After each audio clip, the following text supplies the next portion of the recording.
नमस्कार दोस्तों। आज की इस वीडियो लेक्चर में हम इंडियन हिस्ट्री के टॉपिक एंशियंट हिस्ट्री में जो बौद्ध धर्म है उसका आंसर उनका एनालिसिस करेंगे और देखेंगे बौद्ध धर्म में हमें कौन कौन से महत्वपूर्ण की पॉइंट्स हैं उन्हें याद रखना है और कौन कौन से एरिया हैं जिन पर हमें ध्यान रखकर उसके एमसीक्यू पर एनालिसिस करना है। सो दोस्तों चलिए शुरुआत करते हैं हम नोट्स पढ़ने से कि गौतम बुद्ध का जन्म कपिलवस्तु के निकट लुम्बिनी में 563 ईसा पूर्व में हुआ था। सो दोस्तों यहाँ पर तीन फैक्ट हमारे पास आ गए, कपिलवस्तु, लुम्बिनी और 563 ईसा पूर्व। उनके पिता का नाम शुद्धोधन शाक्यगण के प्रधान थे। उनकी माता का नाम माया देवी था अथवा महामाया, जो कि कोली गणराज्य की कोली वंश की कन्या थी। सो फिर से हमारे पास एमसीक्यू का फैक्ट आ गया। उनके पिता क्या थे? शाक्य गण के प्रधान थे। उनके पिता का नाम शुद्धोधन था और उनका गण कौन सा था? शाक्य गण। माता की यदि बात करें तो माता क्या है? कोलीय गणराज्य या कोलीय वंश की कन्या थी। गौतम बुद्ध के बचपन का नाम सिद्धार्थ था। इनके बचपन के कुछ दिनों के बाद इनकी माता का देहांत हो गया। मतलब जन्म के बाद क्या है दोस्तों, इनकी माता का देहांत हो गया। इनका लालन पोषण इनकी मौसी प्रजापति गौतमी ने किया। तो गौतम बुद्ध जिनके बचपन का नाम सिद्धार्थ था, उनकी मौसी जिनका नाम प्रजापति गौतमी था, उन्होंने किया। इनका विवाह 16 वर्ष की आयु में हो गया था।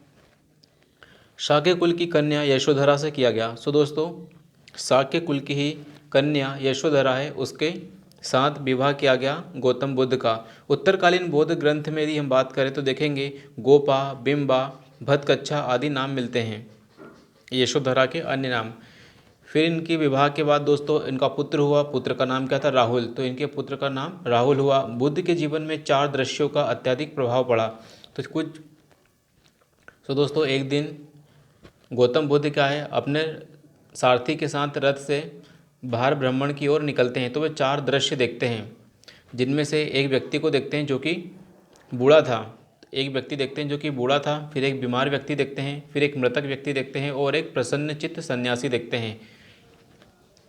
सो जब दोस्तों अपने सारथी से इन सभी लोगों के बारे में पूछता है, तब वह यह पाता है कि हर इंसान क्या है, मरण, हर इंसान को क्या एक न एक दिन मृत्यु होगी। हर इंसान कभी न कभी बूढ़ा होगा, कभी न कभी बीमार होगा।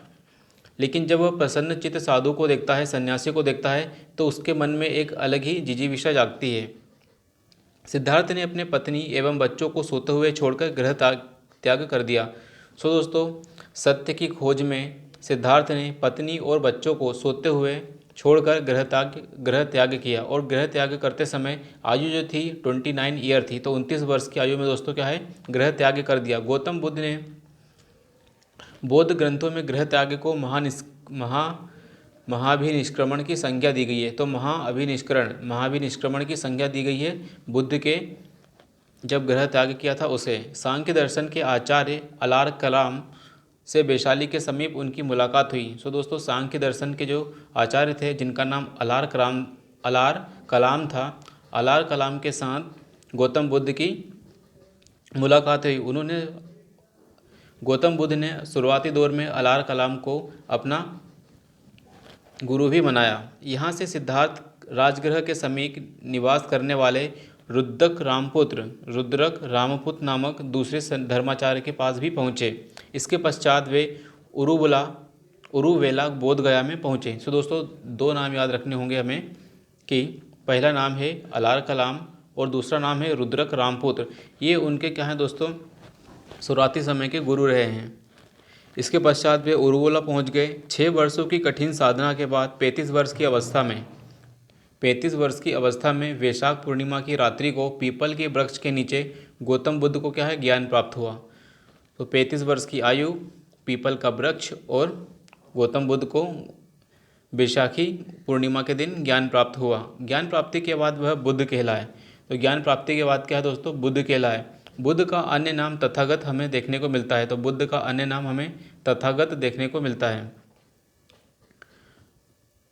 तथागत का मतलब होता है सत्य है जिसका ज्ञान, मतलब जिसका ज्ञान सत्य हो उसे हम तथागत कहेंगे।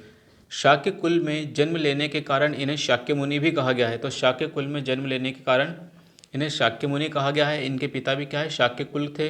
कुल से संबंधित थे और उन्हें शाक्य कुल की जो कन्या है उसी के साथ विवाह भी किया था, जिसका नाम यशोधरा था।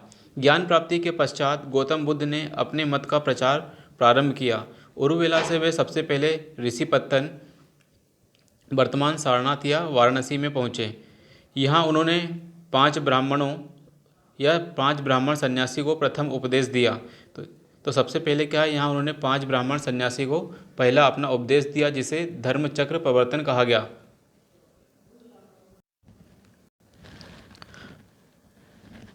बुद्ध के जीवन से संबंधित कुछ धर्म और प्रतीक की चर्चा करेंगे, जैसे कुछ घटना है और उसके कुछ प्रतीक है। जैसे जन्म लेना, तो बुद्ध के जन्म को हम कमल और सांड के प्रतीक से प्रतीक से संकेतित करते हैं। गृह त्याग की यदि हम बात करें तो गृह त्याग के लिए हम घोड़े को संकेत के रूप में मानते हैं। ज्ञान की यदि बात करें, ज्ञान बोधि वृक्ष के नीचे या पीपल के वृक्ष के नीचे हमें मिला था, इसलिए हम ज्ञान के लिए पीपल का वृक्ष और निर्वाण के लिए पदचिन्ह का उपयोग करते हैं।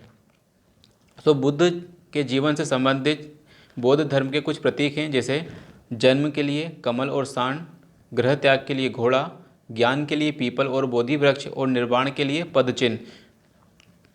राजगृह में उन्होंने दूसरी, तृतीय और चतुर्थ वर्षकाल में व्यतीत किया। तो राजगृह में उन्होंने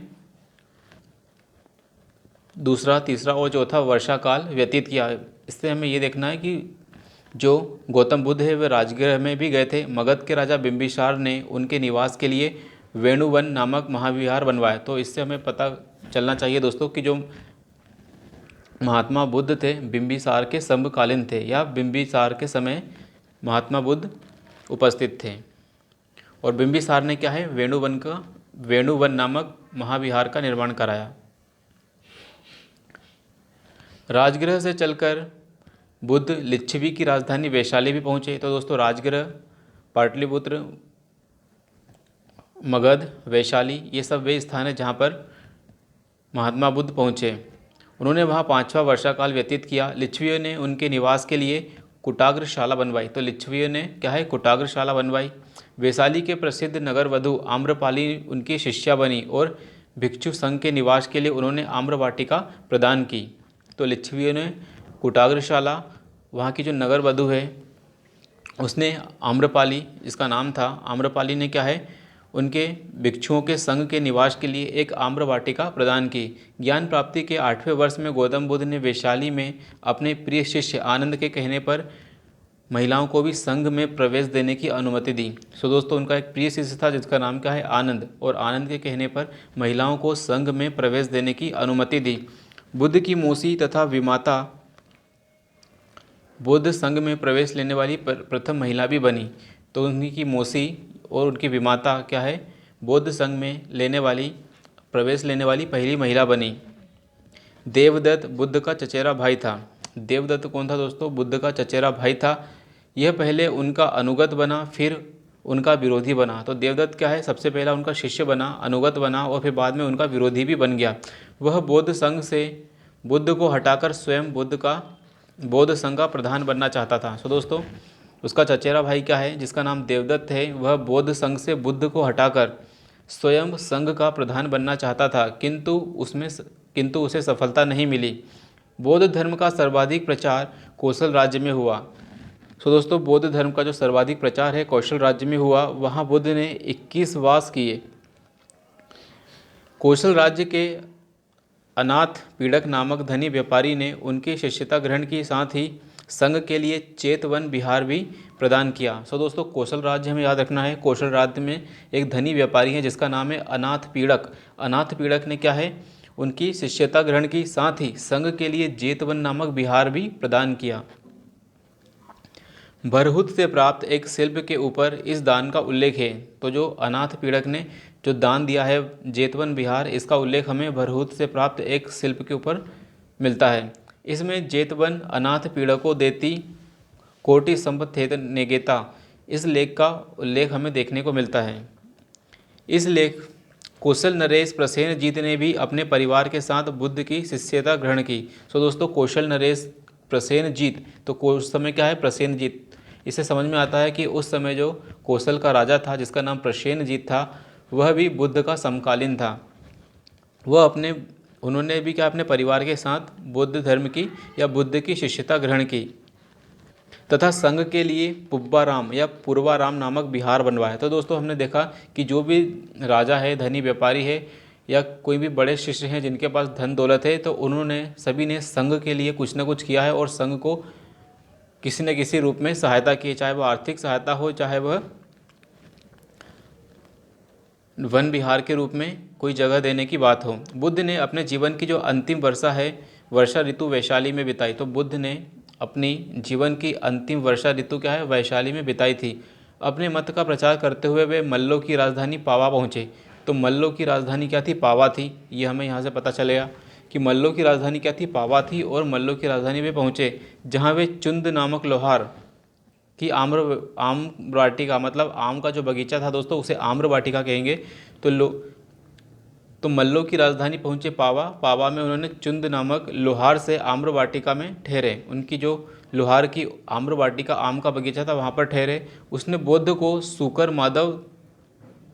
सूकर मद्दव द्रव खाने को कहा। सो दोस्तों सूअर का मांस खाने के लिए दिया, जिससे उन्हें रक्त अतिसार हो गया।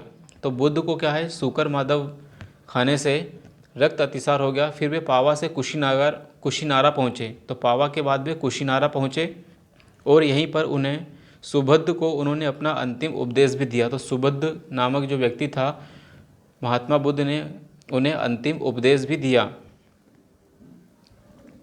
कुशीनारा जो मल्ल गणराज्य की राजधानी थी, 483 ईसा पूर्व में 80 वर्ष की अवस्था में उन्होंने शरीर त्याग किया। तो वो महात्मा बुद्ध ने दोस्तों 80 वर्ष की अवस्था में क्या है, शरीर त्याग किया। बौद्ध ग्रंथों से महापरिनिर्वाण कहा जाता है। तो महात्मा बुद्ध की जो मृत्यु है उसे क्या महापरिनिर्वाण कहा जाता है। महापरिनिर्वाण में बुद्ध के शरीर की जो धातु थी, बुद्ध के शरीर की जो धातु है उसके दावेदारों के नाम कुछ इस तरह से हैं कि जब दोस्तों महात्मा बुद्ध ने क्या है अपना शरीर त्याग किया, तब उनके शरीर के विभिन्न भागों को लेने के लिए अलग अलग दावेदार आए। जैसे कि मगध के जो नरेश थे अजातशत्रु, वैशाली के लिच्छवी, पावा के मल्ल, कपिलवस्तु के शाक्य, राम गांव के कोलिय, अलकप के बुली और पिप्पल वन के मोरिय और बेठद्वीप के ब्राह्मण। सो दोस्तों एक बार फिर से पढ़ लेते हैं क्योंकि ये बहुत ज़्यादा इंपॉर्टेंट फैक्ट है हमारे लिए। मगध नरेश कौन थे, अजातशत्रु से। वैशाली के लिच्छवी थे, तो लिच्छवी गणराज्य क्या था, वैशाली में लिच्छवी गणराज्य था। पावा के मल्ल थे, तो मल्ल गणराज्य का पावा में था। कपिल वस्तु के शाक्य, रामग्राम के कोलिय, अलकप के बुली, पिप्पल वन के क्या है मोरिय, पिप्पल वन के मोरिय और बेठद्वीप के ब्राह्मण। बुद्ध के प्रथम उपदेश को क्या है, धर्म चक्र प्रवर्तन की संज्ञा दी गई है। तो बुद्ध का जो पहला उपदेश था उसे क्या है, धर्म चक्र प्रवर्तन की संज्ञा दी गई है। उनका यह उपदेश दुख के कारण उसके समाधान से संबंधित है। तो पहला जो उपदेश था दोस्तों उसमें बताया गया कि जो मनुष्य का जो जीवन है पूरी तरीके से दुखमय है और हर दुख का कोई ना कोई कारण है और उस कारण का समाधान भी है।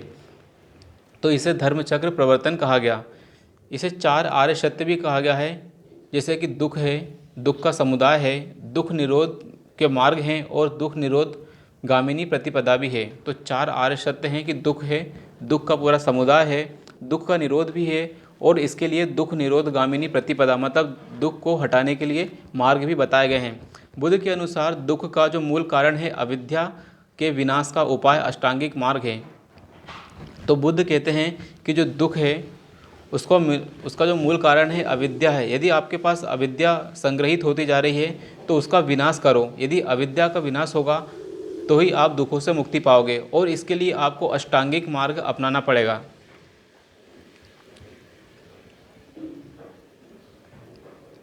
अष्टांगिक मार्ग जिसमें 8 मार्ग की बात की गई है, जिसके अंदर सम्यक दृष्टि, सम्यक संकल्प, सम्यक वाक, सम्यक कर्मात, सम्यक आजीव, सम्यक व्यायाम, सम्यक स्मृति और सम्यक समाधि की बात की गई है। तो सम्यक मतलब दोस्तों पूरी तरीके से संतुलन की बात की है। मतलब हमारा जो दृष्टि है, हमारा देखना है, हमारा जो सुनना है वह भी क्या है, संतुलित होना चाहिए। हमारे संकल्प मतलब जिस चीज़ को भी हमने ठान के रखी है वह भी कितने संतुलित हैं। हमारी वाक मतलब हमारी जो वाणी है उसमें कितना संतुलन है, हमारे कर्मों में कितना संतुलन है, हमारी जो आजीविका है, किस तरह से हम धन कमा रहे हैं, वह भी कितना संतुलित है। हमारा जो व्यायाम है, जो हमारा जो दिन भर की दिनचर्या है वह कितनी संतुलित है, हमारी जो स्मृति है, हम किन बातों को अधिक दिमाग में लेते हैं, हम किन बातों पर अधिक जोर देते हैं, इसमें भी हमें संतुलन रखना होगा। साथ ही हमारी जो समाधि है, मतलब हमारा सोने जागने से लेकर सोने तक और सोने से लेकर वापस जागने तक किस तरह का संतुलन है, इस पूरी अवस्था को अष्टांगिक मार्ग में बताया गया है। बुद्ध ने अपने मत को मध्यम प्रतिपदा या मध्यम मार्ग कहते हैं। तो बुद्ध की जो मत है, उनका जो फिलॉसॉफी है वह मध्यम मार्ग वाली फिलॉसॉफी है, जिसे हम मध्यम प्रतिपदा के नाम से भी जानते हैं। मतलब ना तो हम एक्सट्रीम लेफ्ट होंगे, ना ही हम एक्सट्रीम राइट होंगे, हम बीच का रास्ता अपनाएंगे जो कि संतुलन का रास्ता होगा, संयम का रास्ता होगा, विवेक का रास्ता होगा। ओके। बौद्ध धर्म के अनुयायियों को दो वर्गों में बटे हुए थे। तो बौद्ध धर्म के जो अनुयायी हैं, जो उनके डिसाइपल्स हैं दोस्तों, वे क्या हैं, दो भागों में बटे हुए थे, जिसका पहला भिक्षु और भिक्षुणियाँ, और दूसरा था उपासक और उपासिकाएं। सामान्य मनुष्यों के लिए बुद्ध ने जिस धर्म का उपदेश दिया है उसे हम उपासक धर्म कहते हैं। तो दोस्तों, जो आम जन लोग हैं उनके लिए उपासक धर्म को महत्व को वर्णित किया गया है। बौद्ध धर्म के त्रिरत्न हैं, जैसे बुद्ध धम्म और संघ। तो दोस्तों, जब भी हम बौद्ध संघ में प्रवेश लेते हैं तो हमें इन तीनों का शपथ लेनी पड़ती है, जैसे बुद्धम शरणम गच्छामि, धम्मम शरणम गच्छामि और संघम शरणम गच्छामि। मतलब आपको इन तीनों की शरण में जाना होगा, तभी आप एक बौद्ध अनुयायी बन पाएंगे। तो दोस्तों, ये जो है कुछ बौद्ध संगीतियाँ हैं कि किस काल में और किस शासक के राज्य में बौद्ध संगीतियाँ हुई थी। तो पहली जो बौद्ध संगति है दोस्तों 483 ईसा पूर्व में हुई थी, जो कि राजगृह में हुई थी। इसकी अध्यक्षता किसने की थी, महाकश्यप ने की थी, और उस समय जो राजा था उसका नाम था अजातशत्रु। तो पहली बौद्ध संगीति क्या है दोस्तों, राजगृह में हुई थी, महाकश्यप उस समय था और अजातशत्रु उस समय राजा था। दूसरी बौद्ध संगीति की यदि हम बात करें तो दूसरी बौद्ध संगीति वैशाली में हुई थी। इसका अध्यक्ष कौन था, सुबुकामी। तो सुबुकामी की अध्यक्षता में हुई थी। और दूसरी जो बौद्ध संगीति है उसके समय जो राजा थे वे थे काला अशोक उसके राजा थे। तृतीय बौद्ध संगीति 247 ईसा पूर्व में पाटलिपुत्र में हुई थी, और इसकी जो अध्यक्षता की थी मोगलीपुत्र ने की थी, और उस समय जो राजा थे वे सम्राट अशोक थे। चौथी बौद्ध संगति कुंडलवन में हुई थी, जो कि कश्मीर में स्थित है। इसकी जो अध्यक्षता है वासुमित्र और अश्वघोष दो व्यक्तियों ने की थी, और यहाँ पर जो राजा देखने को मिलेंगे वे कनिष्क इस समय हमें राजा देखने को मिलेंगे। तो एक बार फिर से हम रिवाइज कर लेते हैं दोस्तों कि किसके समय कौन सी बौद्ध संगति हुई। तो पहली बौद्ध संगति 483 ईसा पूर्व, स्थान राजगृह था। इसकी अध्यक्षता किसने की थी, महाकश्यप ने की थी, और इस समय राजा कौन है, अजातशत्रु इस समय राजा हैं। ठीक है। तो पहली बौद्ध संगति 483 ईसा पूर्व, राजगृह, स्थान महाकश्यप की अध्यक्षता में, अजातशत्रु इस समय राजा हैं। दूसरी बौद्ध संगति की यदि हम बात करें तो दूसरी बौद्ध संगति वैशाली स्थान में हुई थी। इसकी जो अध्यक्षता थी सुबुकामी ने अध्यक्षता की थी, और इस समय जो राजा हैं वे काला अशोक इस समय राजा हमें देखने को मिलेंगे। तो काला अशोक के समय हमें दूसरी बौद्ध संगति देखने को मिलेगी।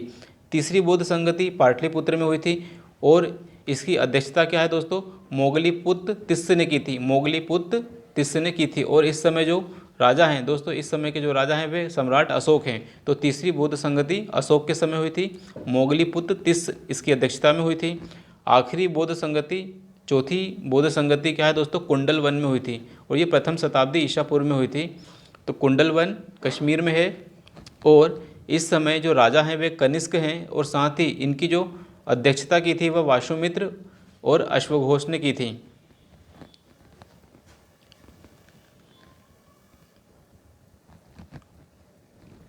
परंपरागत नियम में आस्था रखने वालों का जो संप्रदाय था उन्हें हम स्थाविर संप्रदाय कहते हैं, तो या थेरावादी संप्रदाय कहते हैं। सो दोस्तों एमसीक्यू इस पर ऑलरेडी बन चुका है। वो ये सिर्फ इतना पूछेंगे कि जो थेरावादी है और स्थाविर है वे किस धर्म से संबंधित है। तो आंसर आना चाहिए हमारा बौद्ध धर्म से संबंधित है। तो परंपरागत नियम में आस्था रखने वाले मतलब जो बौद्ध धर्म है, जो पुरातन बौद्ध धर्म है, क्योंकि हम दोस्तों बौद्ध धर्म को भी महायान और हीनयान में टूटता हुआ देखेंगे। तो जो हीनयान है दोस्तों, हीनयान में जो मूल रूप से बुद्ध को मानते हैं वे हीनयान कहलाते हैं। तो हम देखेंगे कि जो स्थावर है और थेरावादी है ये क्या है, इसमें आएंगे पुराने वाले परंपरा में। इनका नेतृत्व किसने किया था? स्थावर और थेरावादी का नेतृत्व महाकच्चायान ने किया था। परिवर्तन के साथ नियम को स्वीकार करने वाले को हम महासंघिक कहेंगे। तो महासंघिक भी क्या है दोस्तों? बौद्ध धर्म से संबंधित है, लेकिन महासंघिक में क्या है? वे परिवर्तन को ज़्यादा महत्व देते हैं। इनका नेतृत्व महाकश्यप ने किया था। तो महासंघिकों का नेतृत्व महाकश्यप ने किया था। चतुर्थ बौद्ध संघिकी में जो चौथी बौद्ध संगीति होती है दोस्तों कनिष्क के समय, इसमें क्या है? महासंघिकों का बोलबाला था, मतलब परिवर्तनवादियों का बोलबाला था। चौथी जो बौद्ध संगति है उसके समय बौद्धों ने भाषा के रूप में संस्कृत को अपनाया। तो बाद में जो चौथी संस्कृति है उसके अंदर उन्होंने अपनी भाषा बदल ली, पाली से संस्कृत में चले गए। इस संगति के समय बौद्ध धर्म स्पष्ट रूप से हीनयान और महायान में टूट गया। तो दोस्तों चौथी जो बौद्ध संगति होती है उसके अंदर जो बौद्ध संप्रदाय क्या है? दो भागों में टूट जाता है। एक का नाम हीनयान होता है और एक का नाम क्या है? महायान होता है। तो हमें याद रखना होगा हीनयान और महायान क्या है? बौद्ध धर्म से संबंधित दो संप्रदाय हैं जो आगे टूट जाते हैं। ओके, सर्वास्तिवादी क्या है? आगे चलकर वैभाषिक और स्वतांत्रिक में विभाजित हो जाते हैं। तो जो सर्वास्तिवादी है, सर्वास्तिवादी भी क्या है दोस्तों? बौद्ध धर्म से संबंधित एक छोटा सा अलग संप्रदाय है जो आगे चलकर वैभाषिक और स्वतांत्रिक में विभाजित हो जाता है। वैभाषिक मत की उत्पत्ति चाहे कश्मीर में हुई है। तो वैभाषिक मत है जिसकी उत्पत्ति क्या है? कश्मीर में हुई है। वैभाषिक मत के आचार्य की यदि हम बात करें तो धर्मत्रात, घोषक, बुद्धदेव, वासुमित्र, ये सब क्या हैं दोस्तों? वैभाषिक मत के धर्माचार्य हैं। स्वतांत्रिक संप्रदाय की यदि हम बात करें तो स्वतांत्रिक सुत्त पिटक पर आधारित है। तो स्वतांत्रिक संप्रदाय क्या है? सुत्त पिटक पर आधारित है। शून्यवाद या माध्यमिक के प्रवर्तक कौन है? तो शून्यवाद के जो प्रवर्तक हैं नागार्जुन है, और नागार्जुन भी क्या है दोस्तों? बौद्ध धर्म से संबंधित है, जिसकी रचना क्या है? मध्यमकारिका। तो मध्यमकारिका क्या है? इनकी एक प्रमुख रचना है। तो मध्यमकारिका क्या है? इनकी एक प्रमुख रचना है। नागार्जुन के अतिरिक्त इस मत के अन्य विद्वान भी हैं, जैसे चंद्रकीर्ति, शांतिदेव, शांतिरक्षित और आर्यदेव। तो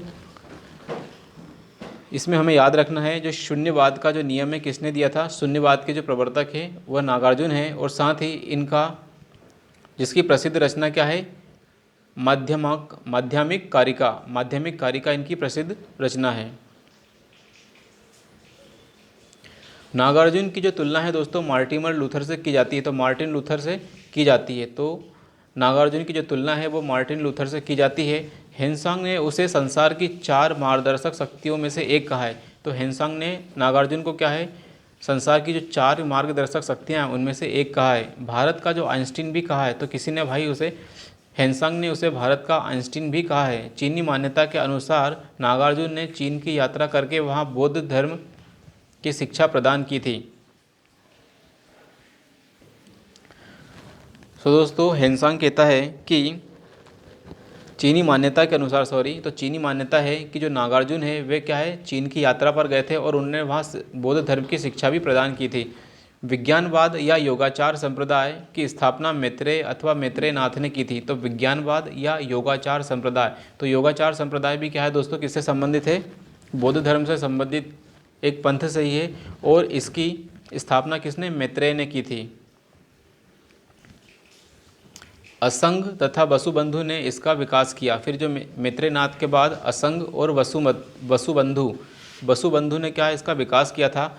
वज्रयान का सर्वाधिक विकास 8वीं शताब्दी में हुआ। तो फिर बौद्ध धर्म का एक और संप्रदाय है जिसे हम वज्रयान कहेंगे। तो इसका सर्वाधिक विकास क्या है? 8वीं शताब्दी में हुआ। सिद्धांत आर्य, इसके जो सिद्धांत है वज्रयान का जो क्या है सिद्धांत हमें देखने को मिलेगा वो आर्य मंजूश्री मूल कल्प है ना। ये वज्रयान है दोस्तों, इसका जो सिद्धांत है हमें आर्य मंजूश्री मूल कल्प तथा गुहाय समाज नामक 2 ग्रंथ हमें देखने को मिलेगा। तो वज्रयान के अंदर हमें याद रखना है आर्य मंजूश्री मूल कल्प।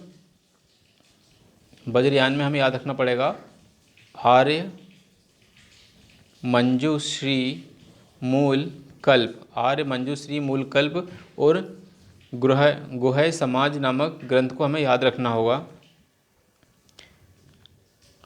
इसने भारत में बौद्ध धर्म के पतन का मार्ग प्रशस्त किया। किसने? वज्रयान ने। सो दोस्तों वज्रयान के बाद धीरे धीरे जो बौद्ध धर्म है उस बौद्ध धर्म में उसका पतन होने लगा। बौद्ध दर्शन में क्षणिकवाद को स्वीकार किया गया है। तो बौद्ध धर्म के अंदर क्षणिकवाद से आशा है दोस्तों, हर जो वस्तु है, चाहे वो भौतिक वस्तु जो भी है, उसका अपना एक अस्तित्व है और हर क्षण उसका अस्तित्व क्या है, धीरे धीरे समाप्त होते जा रहा है। तो हर जो चीज़ जिसे हम आज मान रहे हैं वे सभी की सभी चीज़ें क्या है, नाश होने के लिए बनी है और उनका हर क्षण नाश हो रहा है। तो इसे ही क्षणिकवाद कहा गया है। बुद्ध ने स्वयं अनित्यवाद के सिद्धांत का प्रतिपादन किया है। तो अनित्यवाद का जो सिद्धांत है किसने? बुद्ध ने ही प्रतिपादित किया था। मैत्रेय को बौद्ध परंपरा में भावी बुद्ध कहा गया है। सो दोस्तों ऐसा माना जाता है कि जो आधुनिक काल है या फिर जो भविष्य है उसके अंदर एक भावी बुद्धा होंगे। भावी बुद्ध मतलब भविष्य के बुद्ध होंगे जिनका नाम क्या होगा? मैत्रेय होगा। तो मैत्रेय को हमने फ्यूचर बुद्धा कहा है। अवलोकितेश्वर प्रधान बोधिसत्व है। सो दोस्तों जब हीनयान और महायान में बौद्ध धर्म टूटता है तो उसमें हम अवलोकितेश्वर की अवधारणा को देखते हैं। अवलोकितेश्वर क्या है? एक बोधिसत्व होता है। इन्हें हम पद्मपाणि, जो कि हाथ में कमल धारण किए हुए, इन्हें पद्मपाणि के नाम से भी जानते हैं। इनका प्रधान गुण क्या है? दया है। मंजूश्री के एक हाथ में खड्ग तथा दूसरे हाथ में पुस्तक रहती है। तो दोस्तों मंजूश्री भी क्या है? एक बोधिसत्व है। तो जब दोस्तों हम महायान की बात करेंगे तो इसमें क्या है, हम देखेंगे कि बौद्ध धर्म में मूर्ति पूजा स्टार्ट हो जाती है और साथ ही इसके अंदर अवतारवाद को भी स्वीकार कर लिया जाता है। और साथ ही ये हम भी देखते हैं कि अलग अलग बुद्ध के जन्मों का भी वर्णन हमें देखने को मिलेगा। और इसके अंदर हम बोधिसत्व की बात करेंगे तो बोधिसत्व क्या होता है दोस्तों? एक ऐसा व्यक्ति होता है बौद्ध धर्म का जो लगभग निर्वाण प्राप्ति की अवस्था पर है, लेकिन वह अपना निर्वाण क्या है, रोक देता है। वो चाहता है कि जो अन्य लोग हैं उन्हें भी निर्वाण प्राप्त करने का हक है, तो वो अपने निर्वाण को रोक के क्या है, दूसरे लोगों पर परम दया दिखाता है और उन्हें भी निर्वाण के मार्ग पर ले जाने के लिए अपने संपूर्ण प्रयास को, अपना जो संपूर्ण जीवन है इसी प्रयास में लगा देता है। तो इसे हम कहते हैं बोधिसत्व। और बोधिसत्व जैसे अवलोकितेश्वर, पद्मपाणि, मंजूश्री, ये सब क्या हैं? बोधिसत्व के उदाहरण हैं। और जो मंजूश्री है, इनका प्रमुख कार्य क्या है? बुद्धि को प्रखर करना। बौद्ध धर्म के आरंभिक ग्रंथों में जो आरंभिक ग्रंथ है दोस्तों, जो मूल ग्रंथ जिसे हम कह सकते हैं, वे त्रिपिटक थे। यह पाली भाषा में रचित किए गए थे। तो बौद्ध धर्म त्रिपिटक, पाली भाषा। बुद्ध के महापरिनिर्वाण के पश्चात उनकी शिक्षाओं को क्या है दोस्तों, इन त्रिपिटकों में संकलित किया गया है और 3 भागों में बांटने का काम किया गया है, जिसे हम त्रिपिटक कहते हैं। इनके यदि हम नाम देखें तो विनय पिटक, सुत्त पिटक, अभिधम पिटक और विनय पिटक, सुत्त पिटक और अभिधम पिटक, ये तीनों ही पिटक क्या हैं? इन्हें हम त्रिपिटक कहते हैं। विनय पिटक में संघ संबंधित नियम और दैनिक जीवन के आचार विचार, विधि निषेधों आदि का संग्रह है। सो दोस्तों हम देखेंगे कि जो विनय पिटक है इसमें क्या है, जो दैनिक जीवन से संबंधित संघ के जो नियम हैं और आचार विचार, विधि और निषेध, मतलब क्या करना है और क्या नहीं करना है, इसके निर्देश या आदेश हमें देखने को मिलेंगे। तो विनय पिटक मतलब संघ संबंधी नियम और दैनिक जीवन में आचार विचार, व्यवहार कैसे करना है और क्या नहीं करना है, ये हमें देखने को मिलेगा। सुत्त पिटक की यदि बात करें तो सुत्त पिटक में महात्मा बुद्ध के उपदेशों का संग्रह है। तो सुत्त पिटक में क्या है? महात्मा बुद्ध के उपदेशों का संग्रह हमें देखने को मिलेगा। सुत्त पिटक में क्या है दोस्तों, हमें महात्मा बुद्ध के उपदेशों का जो संग्रह है वह हमें देखने को मिलेगा। यदि हम बात करें अभिधम पिटक की, तो अभिधम पिटक में क्या है? दार्शनिक सिद्धांतों का संग्रह है। तो जो फिलोसॉफिकल प्रिंसिपल ऑफ बुद्धिज़्म है वो हमें कहाँ देखने को मिलेगा? अभिधम पिटक में। तो बुद्ध के जो बौद्ध धर्म है उसका जो दार्शनिक सिद्धांत है हमें कहाँ देखने को मिलेगा? अभिधम पिटक में। अट्ट कथाएँ त्रिपिटकों में भाष्य के रूप में लिखी गई हैं। तो दोस्तों जो त्रिपिटकों के ऊपर छोटे छोटे जो क्या है उनकी भाष्य लिखे गए हैं तो उन्हें हम कहते हैं अट्ट कथाएँ। सुत्त पिटक की अट्ट कथा महा अट्टक है तथा विनय पिटक की जो कथा अट्ट है उसे हम कुरुंदी कहते हैं। अभिधम पिटक की कथा मूल रूप से सिंहली भाषा में महापच्चरी है। बौद्धों का वह धर्म ग्रंथ जिसने गौतम बुद्ध के पूर्व जन्म की कथाएं, उन्हें हम जातक कथाएं कहते हैं और ये पाली भाषा में हमें देखने को मिलती है। तो दोस्तों हमें बौद्ध धर्म, पाली भाषा, त्रिपिटक में हम विनय पिटक, अभिधम पिटक और सुत्त पिटक, 3 पिटक ध्यान रखने हैं। साथ ही जिसमें हम पूर्व जन्म की कथाएं हमें देखने को मिलेगी वे क्या है? सब जातक कथाएं कहलाती है। अब दोस्तों हम देखेंगे जो बौद्ध के कुछ प्रमुख ग्रंथ हैं और उनके रचनाकार।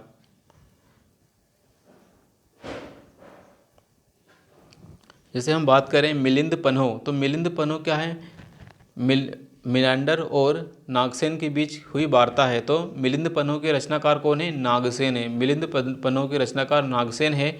बुद्ध चरित्र, स्वरानंद और सरीपुत्र प्रकरण, ये किसके रचयिता हैं? इसके रचयिता कौन? अश्वघोष हैं। तो बुद्ध चरित्र, बुद्ध चरित्र, सौंदरानंद, सारीपुत्र प्रकरण, इस सभी के जो रचनाकार है वे क्या हैं? अश्वघोष हैं। माध्यमिक कारिका के जो रचयिता हैं उनका नाम नागार्जुन है। इन्होंने शून्यवाद का सिद्धांत भी प्रतिपादित किया। ठीक है, तो माध्यमिक कारिका नागार्जुन से संबंधित है। विशुद्धिमग्ग जो ग्रंथ है उसकी रचना बुद्ध घोष ने की थी। तो विशुद्धिमग्ग की जो रचना है बुद्ध घोष ने की थी। अभिधम्म कोश की रचना वासुबंधु ने की थी। अभिधम्म कोश की रचना क्या है? वसुबंधु ने की थी। अभिधम्म कोश की रचना वसुबंधु ने की थी। एक बार फिर से हम रिवाइज कर लेते हैं दोस्तों, ताकि ये जो चीज़ है वन डे आज के आज ही में हमारे दिमाग में छप जाए। तो मिलिंद पन्हो, नागसेन, बुद्ध चरित्र, सौंदरानंद, शरीपुत्र और प्रकरण, इसकी रचना अश्वघोष ने की थी। माध्यमिक कारिका के रचयिता कौन है? नागार्जुन हैं। विशुद्धिमग्ग हैं, इनके रचयिता कौन है? बुद्ध घोष हैं। और अभिधम्म कोश के रचयिता कौन है? अभिधम्म कोश के रचयिता वासुबंधु हैं।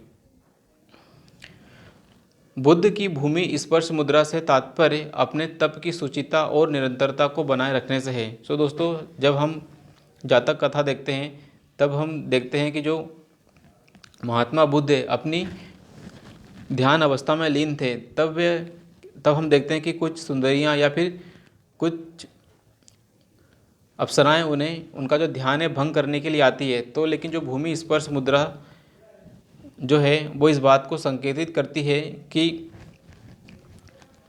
जो तप की शुचिता है और निरंतरता को बनाए रखने के लिए वे धरती माता को आह्वान करते हुए बताते हैं कि माता, आप जानती हैं कि मैं विचलित नहीं होने वाला हूँ, और साथ ही मेरी जो तप है उसमें कितनी पवित्रता है। इस चीज़ को शो करने के लिए, इस चीज़ को अभिव्यक्त करने के लिए भूमि को स्पर्श करते हैं, और यह भूमि स्पर्श मुद्रा ही क्या है? तप की शुचिता और निरंतरता को बनाए रखने की ओर संकेत करती है। भूमि स्पर्श मुद्रा की सारनाथ की जो बुद्ध मूर्ति है वह गुप्त काल से संबंधित है। तो भूमि स्पर्श मुद्रा की जो मूर्ति है हमें कहाँ? सारनाथ में मिलेगी, और यह गुप्त काल से संबंधित है। प्राचीन काल में बौद्ध शिक्षा के 3 प्रमुख केंद्र थे। तो 3 प्रमुख केंद्र की यदि बात करें तो नालंदा, बल्लभी और विक्रमशिला। तो प्राचीन काल में बुद्ध शिक्षा के 3 प्रमुख केंद्र थे, नालंदा, बल्लभी और विक्रमशिला। नालंदा, बल्लभी और विक्रमशिला क्या है दोस्तों? बुद्ध शिक्षा के 3 प्रमुख केंद्र थे। नालंदा महायान बौद्ध धर्म तथा बल्लभी हीनयान बौद्ध धर्म की शिक्षा का केंद्र था। तो ये याद रखना है हमें दोस्तों कि जो नालंदा है वह महायान बौद्ध धर्म से संबंधित है, और जो बल्लभी बौद्ध शिक्षा का जो केंद्र है वह क्या है? हीनयान बौद्ध धर्म से संबंधित है। तो यस, एक बार फिर से हम माइंड में रख लेते हैं कि जो नालंदा विश्वविद्यालय है या नालंदा था वो महायान बौद्ध धर्म से संबंधित था, और जो बल्लभी है बल्लभी हीनयान बौद्ध धर्म से संबंधित बौद्ध शिक्षा का केंद्र था। विक्रमशिला की यदि हम बात करें तो विक्रमशिला महाविहार की स्थापना पाल नरेश धर्मपाल ने की थी। तो विक्रमशिला जो विद्यालय है या धर्म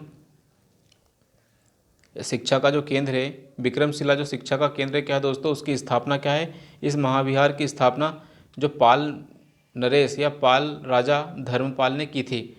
उसने यहाँ पर मंदिर तथा मठ भी बनवाए। 5वीं शताब्दी के मध्य गुप्तों के समय नालंदा विश्वविद्यालय अस्तित्व में आया। तो नालंदा विश्वविद्यालय क्या दोस्तों? गुप्तों के समय अस्तित्व में आया, और कुमारगुप्त प्रथम ने नालंदा विश्वविद्यालय को या बौद्ध को बिहार दान में दिया, और बाद में फिर बुद्धगुप्त, तथागत गुप्त तथा बालादित्य आदि नामक शासकों ने भी इस बिहार को दान में दिया। बिहार को क्या है? दान दिए। तो दोस्तों, जब हम देखते हैं कि किस तरह से जब राजकीय संरक्षण मिलता है, जब राजकीय संरक्षण दोस्तों मिलता है, राजाओं के द्वारा प्रश्रय मिलता है, तभी वह धर्म अपनी चरमोत्कर्ष पे पहुंच पाता है। साथ ही वह विद्यालय या वहाँ के शिक्षा केंद्र भी आगे फल फूल पाते हैं। नव नालंदा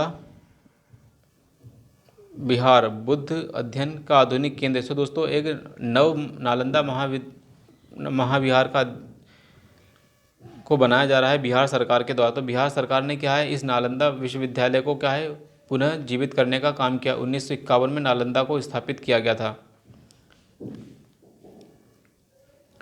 चैत्य का शाब्दिक अर्थ क्या है? तो चैत्य का शाब्दिक अर्थ चिता से संबंधित है। तो चैत्य मतलब चिता से संबंधित एक शब्द है। शवादाह के पश्चात मतलब दाह संस्कार जब हम करते हैं तो शवदाह के पश्चात बचे हुए अवशेषों को भूमि में गाड़कर उनके ऊपर समाधि बनाई जाती है। जैसे कोई व्यक्ति मर जाता है तो उसके बाद जो उसकी जो अस्थियाँ रहती है दोस्तों, उसको क्या है, भूमि में गाड़ दिया जाता है और भूमि के ऊपर फिर मिट्टी भर के इस तरह का एक टीला बना दिया जाता है, जिसे हम चैत्य या स्तूप कहते हैं। तो क्या है, इस टीले को हम चैत्य या स्तूप कहते हैं। इन समाधियों में क्या है, महापुरुषों की अस्थियां, उनके अवशेष को सुरक्षित रखा जाता है। उन्होंने यदि कोई वस्त्र धारण किया है, यदि उनके हाथ में कोई कंगन, कड़े, कान की बाली या किसी प्रकार का कोई आभूषण, यदि जिस भी चीज़ को वो धारण करते थे, उनके धातु के अवशेष को सुरक्षित रखने का काम किया जाता था। अतः चैत्य उपासना का केंद्र भी बन जाते थे। तो ये जो चैत्य हैं फिर बाद में उपासना के केंद्र बनते गए। चैत्य ग्रहों के समीप ही भिक्षुओं के रहने के लिए आवास बनाए जाते हैं, जिन्हें विहार कहा जाता। तो दोस्तों हमें देखेंगे कि जो चैत्य क्या है, चैत्य पूजा स्थल बन जाते हैं हमारे, और विहार क्या है, विहार भिक्षुओं के रहने के लिए एक रहने का स्थल बन जाता है। सर्वप्रथम स्तूप शब्द का प्रयोग या वर्णन हमें क्या है, ऋग्वेद में प्राप्त होता है। तो दोस्तों स्तूप शब्द का जो वर्णन हमें क्या है, कहाँ देखने को मिलता है, ऋग्वेद में देखने को मिलता है। इसके अतिरिक्त अथर्ववेद, वाजस्नेयी संहिता, तैत्तिरीय ब्राह्मण, पंचविंश ब्राह्मण आदि भी हमें स्तूप के संबंधित जानकारियाँ मिलती है। तो इतने और चीज़ें हैं ग्रंथ दोस्तों कि जहाँ से हमें स्तूप की जानकारी मिलती है। स्तूप का शाब्दिक अर्थ है किसी वस्तु का ढेर। तो स्तूप का शाब्दिक अर्थ होता है किसी वस्तु का क्या है, ढेर। उसे हम क्या कह देते हैं, स्तूप कह देते हैं। स्तूप का विकास ही संभवतः मिट्टी के चबूतरे से हुआ है, जिसका निर्माण मृतक की चिता के ऊपर अथवा मृतक की जो चुनी हुई अस्थियों को रखने के लिए किया जाता था। कालांतर में बौद्धों ने इसे अपनी संघ पद्धति में अपना लिया। तो बाद में क्या है दोस्तों, बुद्धों ने, जो बुद्ध के अनुयायी थे, उन लोगों ने क्या है, इस मिट्टी के ढेर को अपनी बुद्ध पद्धति में अपना लिया और फिर स्तूप कला का निर्माण हुआ। बुद्धों स्तूपों में बुद्ध अथवा उनके प्रमुख शिष्यों की कुछ न कुछ धातुएं रखी जाती थी। अतः वे अलग अलग बुद्धों की जो श्रद्धा है उसकी उपासना के प्रमुख केंद्र भी फिर यही स्तूप बनते थे। स्तूप की यदि हम बात करें तो चार प्रकार के हमें स्तूप देखने को मिलते हैं, जैसे शारीरिक स्तूप, पारिभौमिक या पारिभोगिक स्तूप, उद्देशिका स्तूप और पूजार्थक मतलब पूजा करने वाले स्तूप। तो चार प्रकार के स्तूप हमें देखने को मिलेंगे, शारीरिक स्तूप, पारभौमिक स्तूप, उद्देशिका स्तूप और पूजा करने वाले पूजार्थक स्तूप। गौतम बुद्ध को एशिया के ज्योति पुंज के तौर पर जाना जाता है। सो दोस्तों गौतम बुद्ध को क्या है एशिया का ज्योति पुंज भी कहा जाता है। गौतम बुद्ध के जीवन पर एडविन अर्नाल्ड ने लाइट ऑफ एशिया नामक काव्य पुस्तक की रचना की है। तो दोस्तों एडविन अर्नाल्ड ने क्या है दोस्तों, लाइट ऑफ एशिया, बुद्ध को क्या है, लाइट ऑफ एशिया की संज्ञा दी है और इसके ऊपर एक काव्य पुस्तक की रचना की है एडविन अर्नाल्ड ने। तो गौतम बुद्ध को एशिया का ज्योति पुंज भी कहा जाता है। महापरिनिर्वाण मंदिर उत्तर प्रदेश के कुशीनगर जिले में स्थित है। तो महापरिनिर्वाण मंदिर कहाँ है दोस्तों, उत्तर प्रदेश के कुशीनगर जिले में है। महापरिनिर्वाण मंदिर उत्तर प्रदेश के कुशीनगर जिले में स्थित है। मध्य प्रदेश में स्थापित भगवान बुद्ध की मूर्ति 1876 ईस्वी में उत्खनन के द्वारा प्राप्त की गई थी। तो मंदिर में जो स्थापित मूर्ति है दोस्तों, महापरिनिर्वाण मूर्ति क्या है, जो भगवान की मूर्ति है वह 1876 में खुदाई हुई और उस उत्खनन के बाद हमें भगवान बुद्ध की मूर्ति प्राप्त हुई। इस मंदिर में भगवान बुद्ध की 6.10 मीटर ऊंची मूर्ति जो हमें लेटी हुई मुद्रा में मिली है वह भी प्राप्त हुई है। यह मूर्ति उस काल को दर्शाती है जब 80 वर्ष की आयु में भगवान बुद्ध ने क्या है, अपने पार्थिव शरीर को छोड़ दिया और मृत्यु के बंधन से मुक्त हो गए, अर्थात निर्वाण प्राप्ति कर ली। तो जो लेटी हुई मुद्रा क्या है दोस्तों, निर्वाण को दर्शाने का काम करती है।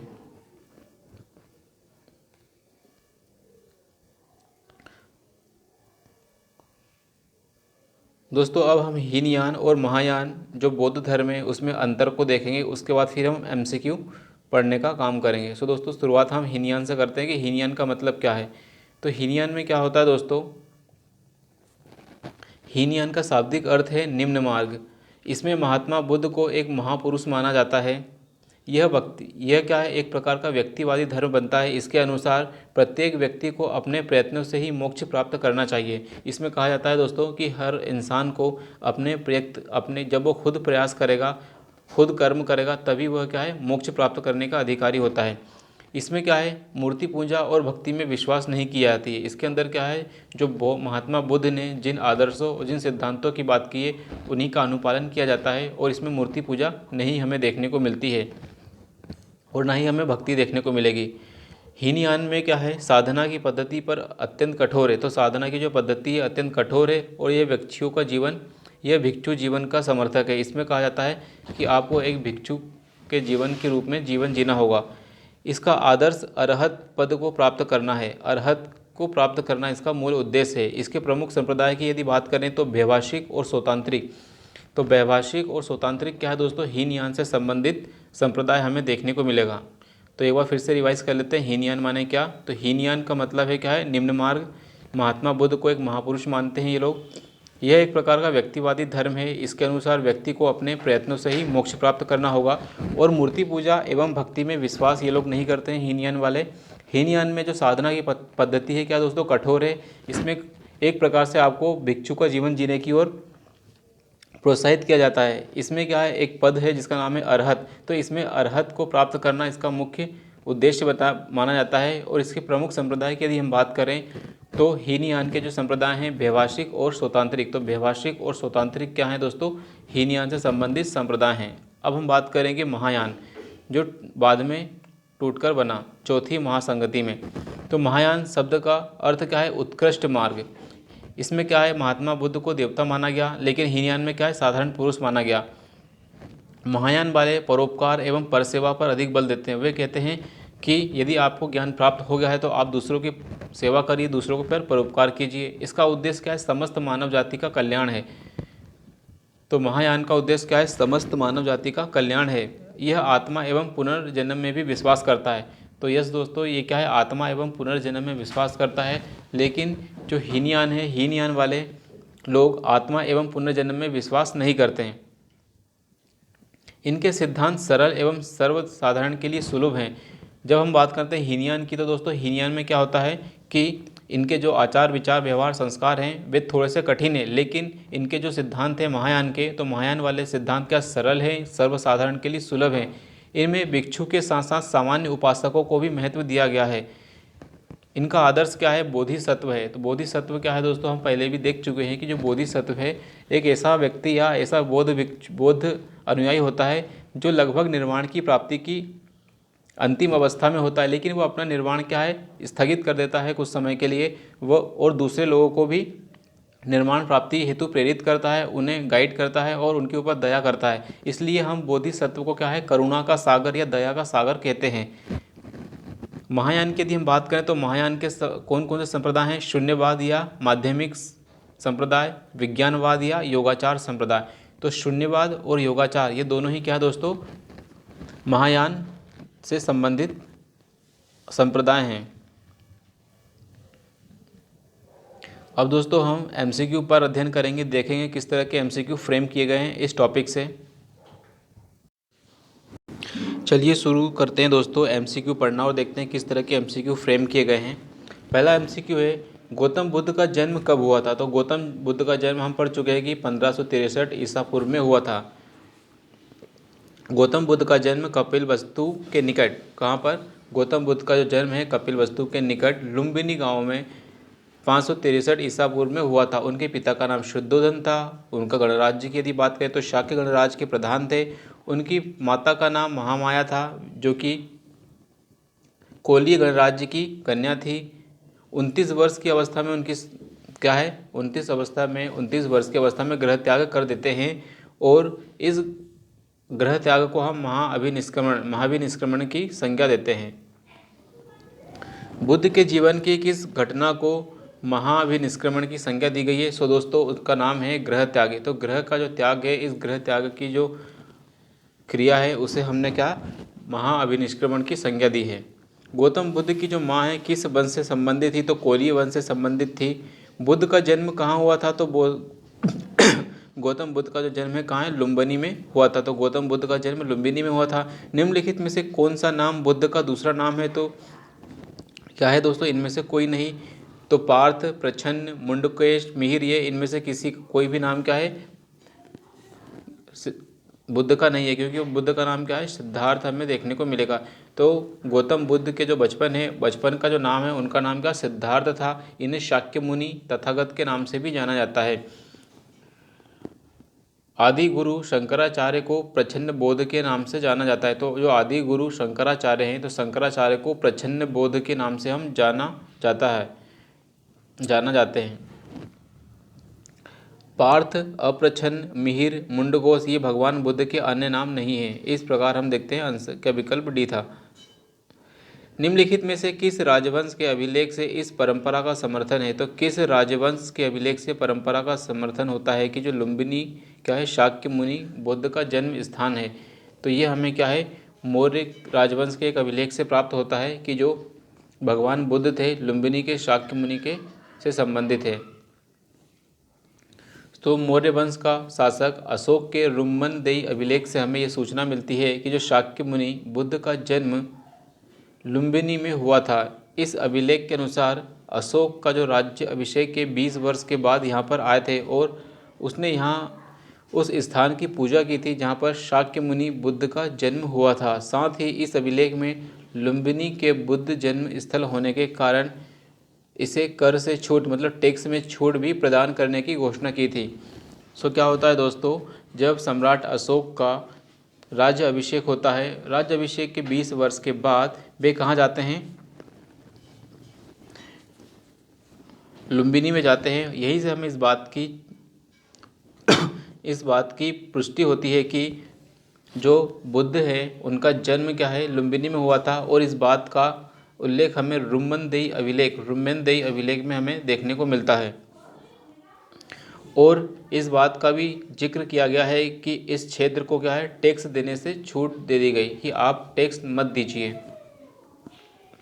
निम्नलिखित में से कौन एक अशोक का अभिलेख इस परंपरा की पुष्टि करता है कि गौतम बुद्ध का जन्म लुम्बिनी में हुआ था। अभी हम पढ़ चुके हैं रुम्मनदेई अभिलेख। निम्नलिखित में से किस राजा के एक अभिलेख से सूचना मिलती है, सेम क्वेश्चन रिपीटेड। अशोक का जो रुम्मनदेई अभिलेख है उससे हमें सूचना मिलती है।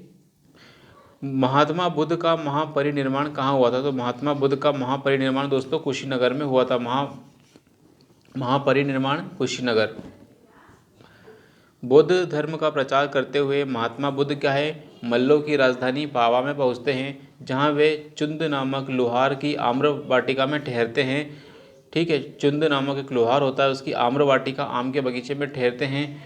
इस लोहार ने क्या है, महात्मा बुद्ध को सूकर मद्दव खाने को दिया, मतलब सूअर का मांस खाने को दिया। इससे क्या उन्हें रक्त अतिसार हो गया और भयानक रूप से पीड़ा उत्पन्न हुई। बाद में वे कुशीनारा चले गए। कुशीनारा क्या है दोस्तों, मल्लों की राजधानी थी। 80 वर्ष की अवस्था में उन्होंने अपना शरीर त्याग किया और शरीर त्याग को क्या है, महापरिनिर्वाण कहा गया। तो महापरिनिर्वाण किसे कहा गया है, महात्मा बुद्ध के शरीर त्याग की अवस्था को। महात्मा बुद्ध का महापरिनिर्वाण किस राज्य में हुआ, तो दोस्तों मल्लों की राजधानी में हुआ, तो मल्ल राज्य में हुआ। महात्मा बुद्ध का महापरिनिर्वाण किस गणतंत्र में हुआ, तो मल्लों के गणतंत्र में हुआ, कुशीनारा में। महात्मा बुद्ध ने किस स्थान पर निर्वाण प्राप्त किया, कुशीनारा मल्ल में, मल्लों की राजधानी कुशीनारा में।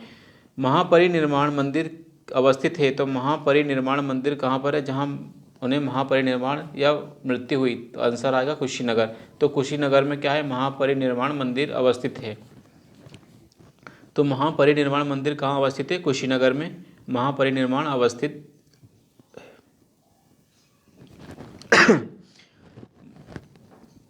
तो दोस्तों महापरिनिर्वाण मंदिर उत्तर प्रदेश के कुशीनगर जिले में अवस्थित है। मंदिर में स्थापित भगवान बुद्ध की मूर्ति 1876 में उत्खनन के द्वारा प्राप्त की गई थी। महापरिनिर्वाण मंदिर में विश्व में बौद्ध धर्म के सबसे पवित्र मंदिरों में से एक माना गया है। निम्नलिखित राज्यों में से किसका संबंध भगवान बुद्ध के जीवन से संबंधित है? तो अवंती, गांधार, मगध और कौशल, इनमें से हमें बताना है कौन कौन से राज्यों में वे गए थे। तो दोस्तों गांधार क्या है, अफगानिस्तान वाले एरिया में, पाकिस्तान वाले एरिया में दिखेगा, तो दूसरा तो बिल्कुल उधर की ओर नहीं गए, तो दूसरा जहाँ भी उसे हम कट कर सकते हैं। इसके बाद हमारे पास लास्ट में यही दो ऑप्शन आएंगे, तो चौथा मगध की बात करेंगे। तो दोस्तों कौशल में तो गए थे, ये तो हमें 100% श्योर है, लेकिन अवंती में गए थे या नहीं थे इसका कोई श्योर नहीं है, लेकिन अवध में भी गए थे हमें श्योर है, क्योंकि मगध में क्या है दोस्तों, उन्होंने बिंबिसार को दीक्षा दी थी। तो तीसरा और चौथा क्या है हमें करेक्ट देखने को मिलेगा, तो इसका आंसर क्या है, सी ही है, यस। गौतम बुद्ध के द्वारा अपने धर्म में दीक्षित किया जाने वाला अंतिम व्यक्ति कौन था? तो सुबुद्ध क्या है दोस्तों, अंतिम व्यक्ति था जिन्होंने अंतिम उपदेश सुबुद्ध को दिया था अपने महापरिनिर्वाण से पहले। तो अपने जीवन के अंतिम वर्ष में गौतम बुद्ध ने अपने शिष्य चुंद के यहाँ पावा पहुँचे थे। सूकर मध्य भोज्य सामग्री खाने के कारण वे अतिसार रोग से ग्रसित हो गए। फिर वे पावा से कुशीनगर चले गए और वहीं पर क्या है उन्होंने सुबुद्ध को अपना अंतिम उपदेश दिया। तो सुबुद्ध को अपना अंतिम उपदेश दिया। अंतिम उपदेश किसे दिया? सुबुद्ध को अपना अंतिम उपदेश दिया। बुद्ध के द्वारा रूपांतरित निम्न व्यक्तियों में से कौन सा अंतिम था? तो सुबुद्ध दोस्तों हमने पीछे पढ़ा कि अंतिम व्यक्ति क्या था, सुबुद्ध व्यक्ति था जिन्हें अंतिम उपदेश दिया। बुद्ध ने अपने जीवन का अंतिम वर्षा ऋतु कहाँ बिताई? तो अंतिम वर्षा ऋतु उन्होंने अपने कुशीनगर में बिताई। कुशीनगर में ही महापरिनिर्वाण मंदिर भी हमें देखने को मिलेगा। निम्नलिखित में से कौन सा एक बुद्ध मत में निर्वाण की अवधारणा की सर्वश्रेष्ठ व्याख्या करता है? तो निर्वाण की सर्वश्रेष्ठ व्याख्या करता है तृष्णा रूपी अग्नि का शमन हो जाना।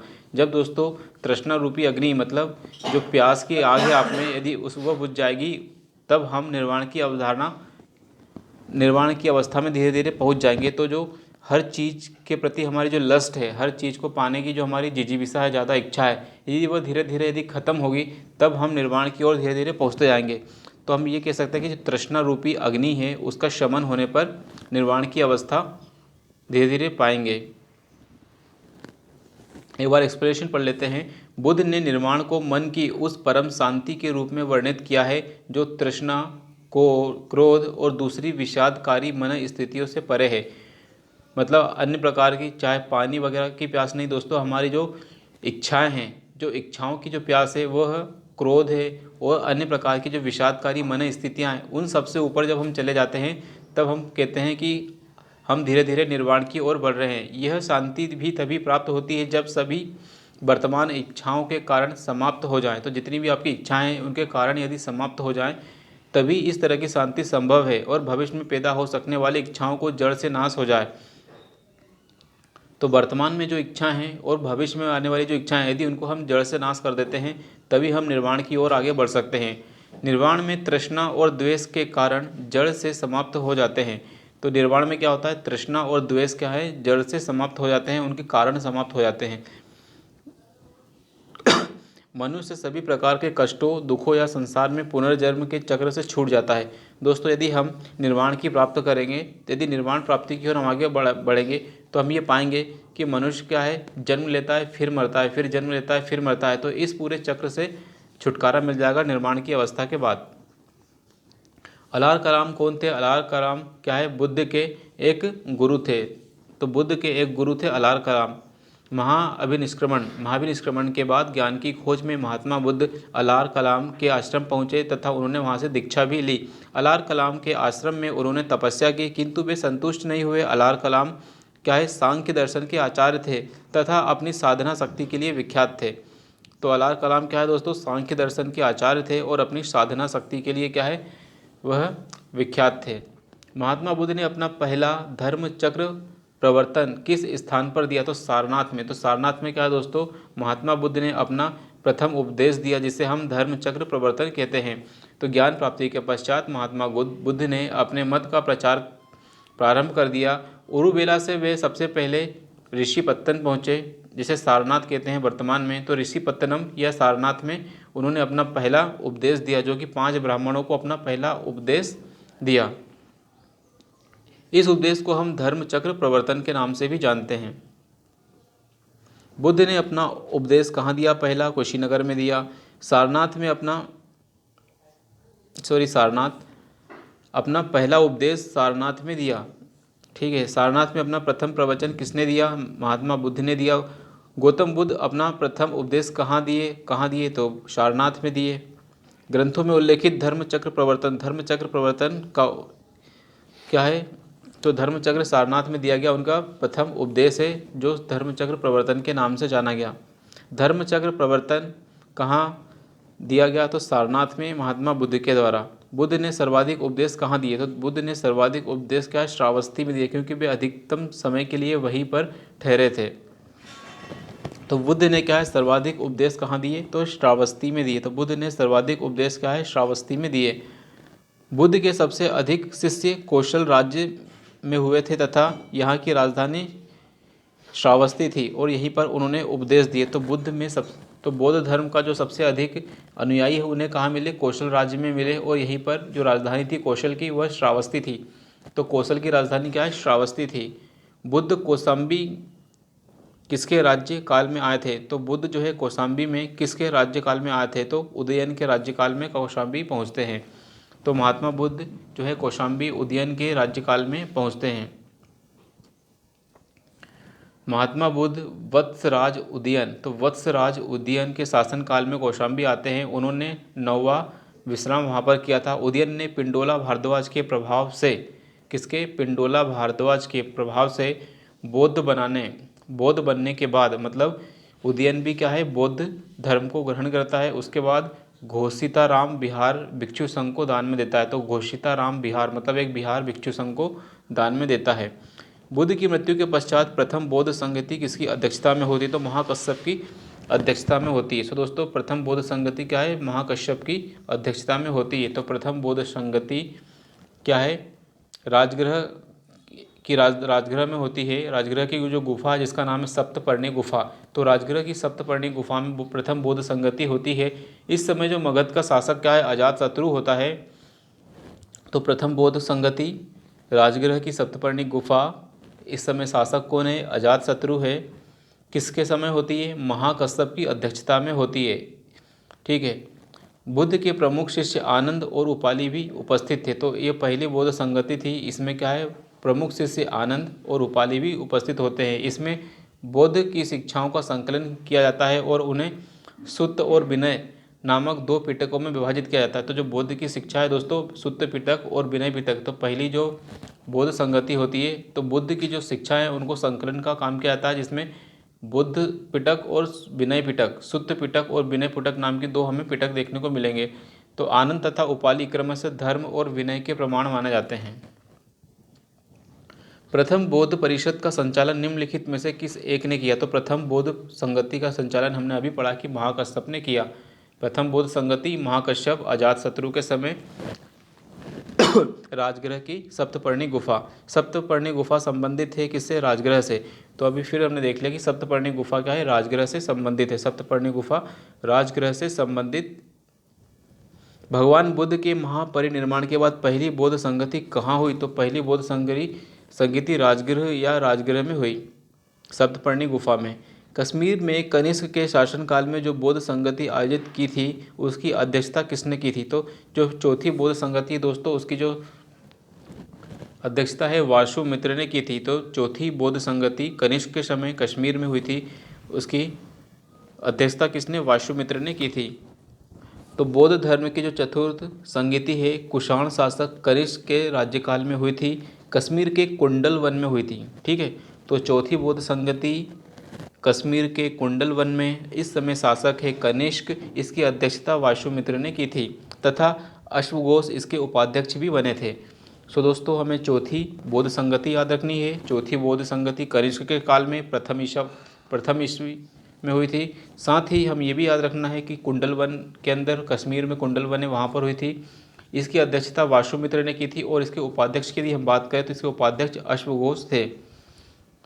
इस सभा में महासंघिकों का वर्चस्व था। इसमें क्या है? महासंघिकों का वर्चस्व था। तो जो चौथी बौद्ध संगति है उसमें हमें महायान या महासंघिकों का वर्चस्व देखने को मिलेगा।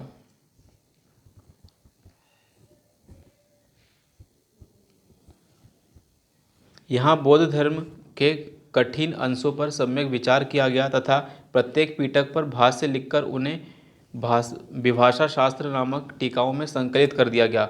और इस समय बौद्ध धर्म हीनयान और महायान दो स्पष्ट संप्रदायों में विभक्त हो गया। तो दोस्तों क्या है, चौथी बौद्ध संगति क्या है, कनिष्क के समय हुई थी। और इस समय क्या है, बौद्ध धर्म हीनयान और महायान शाखाओं में बढ़ गया। बौद्ध धर्म की महायान शाखा औपचारिक रूप से किसके शासनकाल में प्रकट हुई? तो महायान बौद्ध शाखा का हमने देखा कनिष्क के शासनकाल में जो चौथी संगति होती है बौद्ध संगति, उसके समय महायान और हीनयान स्पष्ट रूप से सामने आए। कनिष्क के शासनकाल में सभा किस नगर में आयोजित की गई थी? तो कहाँ की गई थी? कश्मीर में की गई थी, कुंडलवन में। तो कनिष्क के समय कुंडलवन और कश्मीर में सभा आयोजित की गई थी। किस शासक के काल में चौथी संगति होती है? तो कश्मीर के कुंडलवन में कनिष्क के शासनकाल में। Okay, it is a repeated question, तो अब क्वेश्चन ऐसे रिपीट हो रहे हैं दोस्तों। चौथी बौद्ध संगति परिषद कहाँ हुई थी? तो कहाँ हुई थी? कनिष्क के शासनकाल में हुई थी। इनमें से किस शासक ने चौथी बौद्ध संगति कश्मीर में आयोजित की? तो कनिष्क के समय। कनिष्क के समय कश्मीर कुंडलवन में चौथी बौद्ध संगति होती है। वासुमित्र इसके उपाध्यक्ष होते हैं,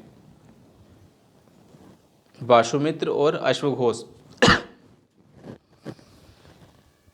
बुद्ध में देवत्वरोपण निम्नलिखित पर विचार करना है और हमें बताना है कि जो कौन सी विशेषताएं महायान बौद्ध मत की है।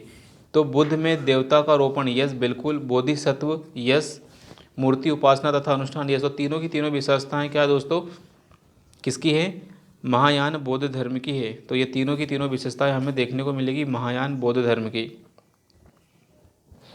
तो महायान बौद्ध मत बुद्ध की लोकोत्तर सत्ता और देवत्व में विश्वास करता है, मतलब लोक से ऊपर भी क्या है, भगवान बुद्ध की सत्ता है और भगवान बुद्ध क्या है, एक देवता के रूप में पृथ्वी पर आए थे। बुद्ध के अनेक अवतारों की चर्चा हमें देखने को मिलेगी और ये अवतारवाद में विश्वास करते हैं कौन? महासंघिक लोग या महायान के लोग। साथ ही यह बुद्धत्व के मार्ग को चलने वाले जो भी व्यक्ति बुद्धत्व के मार्ग पर चलता है उसे बोधिसत्व के नाम से संबोधित किया गया है और बोधिसत्व को करुणा का सागर भी बताया गया है, जो सभी मानवों की मुक्ति की सहायता करेगा और सहायता के लिए स्वयं के परिनिर्माण को स्थगित भी करेगा कुछ समय के लिए। बोधिसत्व के पथ पर चलना इस मत में अनुकरणीय कहा गया है कि हिंदू धर्म के प्रभाव में बुद्ध में देवत्व के आरोपण के साथ ही अनुष्ठान और मूर्ति पूजा भी महायान की मुख्य पद्धति बन गई है और इन लोगों ने पाली भाषा को त्याग करके संस्कृत भाषा को अपना लिया। ये भी क्या है, महायान की एक प्रमुख विशेषताओं में से है। निम्नलिखित में से 4 स्थानों में बौद्ध संगति का सही क्रम बताना है हमें। तो सही क्रम हमें बताना दोस्तों, पहली जो संगति है वह राजगृह में हुई थी और आखिरी जो संगति क्या है, कुंडलवन में हुई थी। तो 2 और 4 पहले देखो कहाँ कहाँ पर है। तो 2 और 4 केवल एक यही ऑप्शन है हमें दिखाई दे रहा है। तो सबसे पहले राजगृह में हुई थी, फिर कुंडलवन में हुई थी, फिर वैशाली में हुई थी और फिर पाटलिपुत्र में हुई थी। तो पहली बौद्ध संगति कहाँ, राजगृह में होती है। दूसरी संगति कहाँ होती है, वैशाली में। तीसरी पाटलिपुत्र में और चौथी क्या है, कुंडलवन में होती है। और यदि राजाओं की यदि बात कर रहे हैं तो क्या है, अजातशत्रु, काला अशोक, फिर अशोक और फिर कनिष्क। एक बार फिर से हम पढ़ के रिवाइज कर लेते हैं दोस्तों। प्रथम बौद्ध संगति बुद्ध की मृत्यु के तत्काल बाद मगध नरेश अजातशत्रु के समय हुई थी, जो कि राजगृह में हुई थी और ये सप्तपर्णी गुफाओं में संपन्न हुई थी। दूसरी बौद्ध संगति क्या है, काला अशोक के शासनकाल में हुई थी और यह वैशाली में हुई थी। तीसरी बौद्ध संगति की यदि हम बात करें तो तीसरी बौद्ध संगति क्या है दोस्तों, पाटलिपुत्र में हमें देखने को मिलेगी और सम्राट अशोक के समय। तो सम्राट अशोक के समय तीसरी बौद्ध संगति पाटलिपुत्र में देखने को मिलेगी। मोगलीपुत्र तिस्स ने क्या है, सम्राट अशोक के समय जो पाटलिपुत्र में बौद्ध संगति हुई थी उसकी अध्यक्षता की थी। चौथी और अंतिम बौद्ध संगति हमें कनिष्क के शासनकाल, कुषाण शासक कनिष्क के शासनकाल में हमें कश्मीर के कुंडलवन में देखने को मिलेगी। इसकी अध्यक्षता वासुमित्र और अश्वघोष ने की थी। सो आई होप दोस्तों इस तरह से हम एनालिसिस करके रिवीजन भी बेहतर तरीके से कर पा रहे हैं, ताकि इस एक वीडियो लेक्चर के बाद हमें प्रीलिम्स एग्ज़ाम के लिए अन्य और कहीं भटकना नहीं पड़े। द्वितीय बौद्ध समिति का आयोजन कहाँ हुआ? तो द्वितीय बौद्ध संगति का आयोजन कहाँ किया गया था? वैशाली में किया गया था। तृतीय बौद्ध संगति की बात करें तो पाटलिपुत्र में किया गया था। प्रथम बौद्ध संगति दोस्तों क्या है, उस समय क्या थे, अजातशत्रु शासन का शासनकाल था और ये कहाँ थी, राजगृह में की गई थी, ताम्रपर्णी गुफाओं में। निम्नलिखित में से किस नगर में प्रथम बौद्ध सभा का आयोजन किया गया था, तो कहाँ किया गया था, हमें पहले ही पता है, राजगीर में किया गया था। किस बौद्ध संगति ने द्वितीय बौद्ध धर्म सभा का आयोजन किया गया था, द्वितीय बौद्ध सभा का समय क्या था, काला अशोक किया गया था, वैशाली में हुई थी। बुद्ध के जीवन की 4 महत्वपूर्ण घटनाओं और उनसे संबंधित 4 स्थानों को उल्लेख नीचे दिया गया है, तो हमें बताना है सही क्या है। तो जन्म की यदि बात करें तो दोस्तों महात्मा बुद्ध का जन्म क्या है, लुम्बिनी में हुआ था, शाक्य गणराज्य में। यदि प्रथम प्रवचन की यदि बात करें तो प्रथम प्रवचन उन्होंने सारनाथ में दिया था, जो धर्मचक्र प्रवर्तन कहलाया। उनको ज्ञान की प्राप्ति कहाँ हुई थी, तो ज्ञान की प्राप्ति मतलब बोध मतलब ज्ञान, तो बोध गया में ज्ञान की प्राप्ति हुई थी। और निधन क्या है, उनका निधन कुशीनगर या कुशीनारा में हुआ था।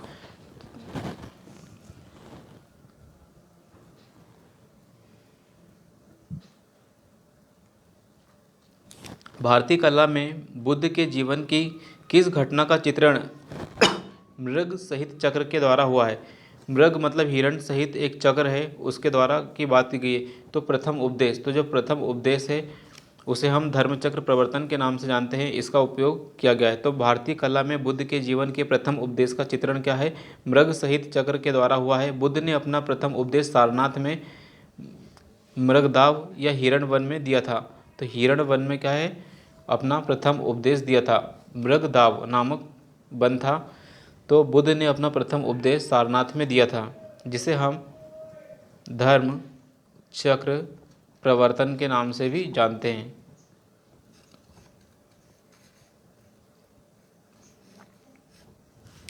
सूची 1 को सूची 2 से मिलान करना है। तो जन्म की यदि बात करें और त्याग के लिए हम देखते हैं घोड़ा, प्रथम प्रवचन के लिए धर्मचक्र प्रवर्तन, महाबोधि मतलब बोधि वृक्ष और जन्म मतलब कमल। जन्म मतलब कमल, प्रथम प्रवचन धर्मचक्र प्रवर्तन कहलाया, महाबोधि बोधि वृक्ष और गृह त्याग घोड़ा। करमापा लामा तिब्बत के प्रमुख बुद्ध संप्रदाय में से किस वर्ग का है। तो दोस्तों ये थोड़ा सा बिल्कुल ही नया क्वेश्चन है। करमापा लामा तिब्बत के बुद्ध संप्रदाय किस वर्ग है, तो कंग्यूपा वर्ग से संबंधित है। तो इस तरह के क्वेश्चन यदि नेगेटिव मार्किंग वाली एग्जाम है तो इसमें छोड़ना ही बेहतर होता है।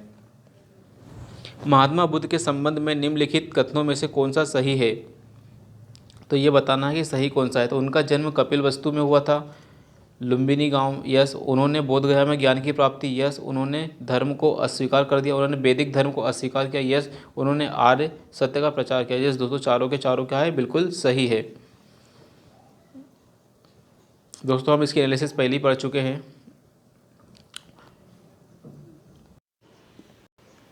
बोध गया में महाबोधि मंदिर बनवाया गया था। कहाँ बनवाया गया था, जहाँ बुद्ध को ज्ञान प्राप्त हुआ है वहाँ महाबोधि मंदिर बनवाया गया है। तो दोस्तों कहाँ बनवाया गया है, बैसाख पूर्णिमा की रात को दोस्तों पीपल के वृक्ष के नीचे क्या है, महात्मा बुद्ध को ज्ञान प्राप्त हुआ था।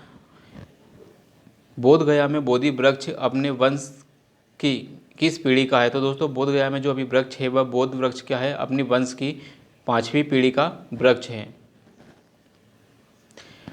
महाबोधि मंदिर में स्थित वर्तमान बोधि वृक्ष वह नहीं है जिसके नीचे महात्मा बुद्ध ने क्या है, ज्ञान प्राप्त किया था। हेनसांग के अनुसार उस मूल वृक्ष की जो 7वीं मूल वृक्ष को क्या है, सम्राट शशांक ने क्या है, नष्ट कर दिया था।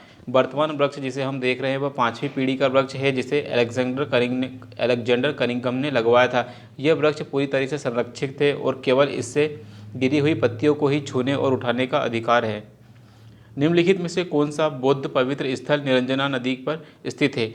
तो क्या है, बोध गया क्या है, निरंजना नदी के पर स्थित हमें देखने को मिलेगा। तो बौद्ध पवित्र स्थल क्या है, निरंजना नदी पर स्थित है। पवित्र बौद्ध स्थल गया जिसे हम बोध गया कहेंगे, तो पवित्र बौद्ध स्थल जिसे हम बोध गया कहते हैं, जहाँ पर गौतम बुद्ध को ज्ञान की प्राप्ति हुई थी, वह निरंजना नदी पर स्थित है। क्या है, निरंजना नदी पर स्थित है। आधुनिक फाल्गु नदी को ही हम पहले निरंजना नदी के नाम से जानते थे। जो फाल्गु नदी है, फाल्गु नदी क्या है, निरंजना नदी के नाम से जानी जाती है। ये नदी 2 छोटी धाराओं निरंजना और मोहना से मिलकर बनती है। बुद्ध के उपदेश किससे संबंधित है? तो दोस्तों बुद्ध के जो उपदेश हैं आचरण की शुद्धता और पवित्रता से संबंधित है। बुद्ध के जो उपदेश क्या है दोस्तों? आचरण की शुद्धता और पवित्रता से संबंधित है। निम्नलिखित में से कौन बुद्ध के जीवन काल में संघ का प्रमुख होना चाहता था? तो दोस्तों उनका जो चचेरा भाई था देवदत्त जो है, देवदत्त क्या है, उनका संघ का प्रमुख व्यक्ति बनना चाहता था। गौतम बुद्ध ने अपनी मृत्यु के उपरांत बौद्ध संघ के नेतृत्व के लिए निम्नलिखित में से किसे नामित किया? सो दोस्तों आनंद जो उनका प्रिय शिष्य था, तो प्रिय शिष्य को क्या है, प्रिय शिष्य को उसे नॉमिनेट किया। कुशीनारा में मल्लों के सालवन में विश्राम करने के दौरान उनकी मृत्यु से पहले बुद्ध ने भिक्षुओं को निकट बुलाकर धर्म उपदेश दिया। आनंद, शायद तुम ऐसा सोचो कि हमारे शास्त्रा चले गए हैं, अब हमारा शास्त्रा नहीं है। आनंद, ऐसा मत समझना, मैंने जो धर्म और विनय किए हैं मेरे बाद वे तुम्हारे शास्त्रा होंगे, मतलब अब तुम ही उसको आगे बढ़ाने वाले व्यक्ति होंगे। इस प्रकार स्पष्ट है कि बुद्ध ने अपनी मृत्यु के उपरांत बौद्ध संघ के नेतृत्व के लिए किसी को नामित नहीं किया, बल्कि अपने उपदेशों के लिए धर्म और विनय हेतु मार्गदर्शक बताया कि अब आगे का मार्गदर्शक आनंद आप करोगे। तो आनंद क्या है दोस्तों, उनका प्रिय शिष्य था, उसे ही आगे मार्गदर्शक के रूप में चुनाव किया। अष्टांगिक मार्ग की संकल्पना किससे संबंधित है? तो अष्टांगिक मार्ग की जो संकल्पना है धर्मचक्र प्रवर्तन सूत्र की विषय वस्तु से संबंधित है। तो गौतम बुद्ध ने 4 आर्य सत्य में दुख निरोध का उपाय बताया है और दुख निरोध के लिए दुख निरोधगामिनी प्रतिपदा का उल्लेख भी किया गया है। इसे हम मध्यम प्रतिपदा भी कहेंगे। तो जो दुख निरोधगामिनी प्रतिपदा है इसे हम मध्यम प्रतिपदा भी कहेंगे। इस मध्यम प्रतिपदा में 8 सोपान हैं, इसलिए हमने पिछले पढ़ चुके हैं दोस्तों कि सम्यक दृष्टि, सम्यक संकल्प, सम्यक वाक, सम्यक कर्मात, सम्यक आजीव, सम्यक व्यायाम, सम्यक स्मृति और सम्यक समाधि, ये सभी क्या हैं, अष्टांगिक मार्ग के अंग हैं। तो ये अष्टांगिक मार्ग ही क्या है दोस्तों, हमें धर्मचक्र प्रवर्तन में जो दुख से मुक्ति मिलेगी उसी का बेहतर मार्ग देखने को मिलेगा। तो महात्मा अगला क्वेश्चन है, गौतम बुद्ध के बारे में निम्नलिखित में से क्या सत्य है? वे कर्म में विश्वास करते थे, यस बिल्कुल सही बात है। आत्मा का शरीर में परावर्तन मानते थे, गलत है। निर्वाण प्राप्ति में विश्वास करते थे, यस। ईश्वर की सत्ता में विश्वास करते थे, नो। तो पहला और तीसरा आंसर हमारा क्या है, राइट होगा। दोस्तों इस पर क्या है, स्टार मार्क्ड है, इसका मतलब इसका कोई सही एग्जैक्ट आंसर नहीं दिया गया है। तो महात्मा बुद्ध कर्म के सिद्धांत में विश्वास करते थे, यस। वे आत्मा में विश्वास न करते हुए भी पुनर्जन्म में विश्वास करते थे। तो दोस्तों वे आत्मा में बिल्कुल भी विश्वास नहीं करते थे, लेकिन वे मानते थे कि मनुष्य का जन्म तो होता है। बुद्ध के अनुसार चरित्र मतलब कर्म का पुनर्जन्म होता है। तो मनुष्य वे जानते थे कि जो चरित्र है उनका पुनर्जन्म होता है, ना कि आत्मा का। वे निर्वाण प्राप्ति में विश्वास करते थे, किंतु ईश्वर की सत्ता में विश्वास नहीं करते थे। बौद्ध संघ में भिक्षुणि के रूपों में स्त्रियों के प्रवेश की अनुमति बुद्ध द्वारा दी गई है। तो किसके द्वारा? तो ये है वैशाली में। तो वैशाली के अंदर जो बौद्ध संघ में भिक्षुणियों के रूप में स्त्रियों को प्रवेश की अनुमति बुद्ध द्वारा दी गई थी, वैशाली में। तो अपने प्रिय शिष्य आनंद के कहने पर बुद्ध ने वैशाली में स्त्रियों को बौद्ध संघ में भिक्षुणियों के रूप में प्रवेश की अनुमति प्रदान की थी। बुद्ध संघ, जो बौद्ध संघ है, उसमें सर्वप्रथम महिला शामिल होने वाली प्रजापति गौतमी थी, जो कि उनकी मौसी थी, जिनका लालन पोषण, जिन्होंने ही उनका किसका, महात्मा बुद्ध का लालन पोषण किया था। त्रिपिटक क्या है? तो त्रिपिटक बुद्ध के उपदेशों का संग्रह है। हम पीछे पढ़ चुके हैं पिटक के बारे में दोस्तों। त्रिपिटक ग्रंथ किस धर्म से संबंधित है? तो बौद्ध धर्म से संबंधित त्रिपिटक ग्रंथ है। त्रिपिटक किसकी धार्मिक पुस्तक है? बुद्ध धर्म की धार्मिक पुस्तक है। त्रिपिटक निम्नलिखित में से किससे संबंधित है? तो बौद्धों से संबंधित है। त्रिपिटक में से किस ग्रंथ के में संघ जीवन के नियम की बात की? तो संघ का जो जीवन है वो क्या है, हमें विनय पिटक से देखने को मिलेगा। ठीक है। अभिधम्म पिटक में क्या है, प्रिंसिपल ऑफ बुद्धिज्म हमें देखने को मिलेगा। और दीर्घ निकाय, अंगुत्तर निकाय, ये सब क्या है, उसके अंग हैं छोटे छोटे। यमक बुद्ध पिटक से संबंधित है। तो यमक है ना, किस बुद्ध पिटक से संबंधित है? तो दोस्तों ये घुस के एक माइनर क्वेश्चन पूछा गया।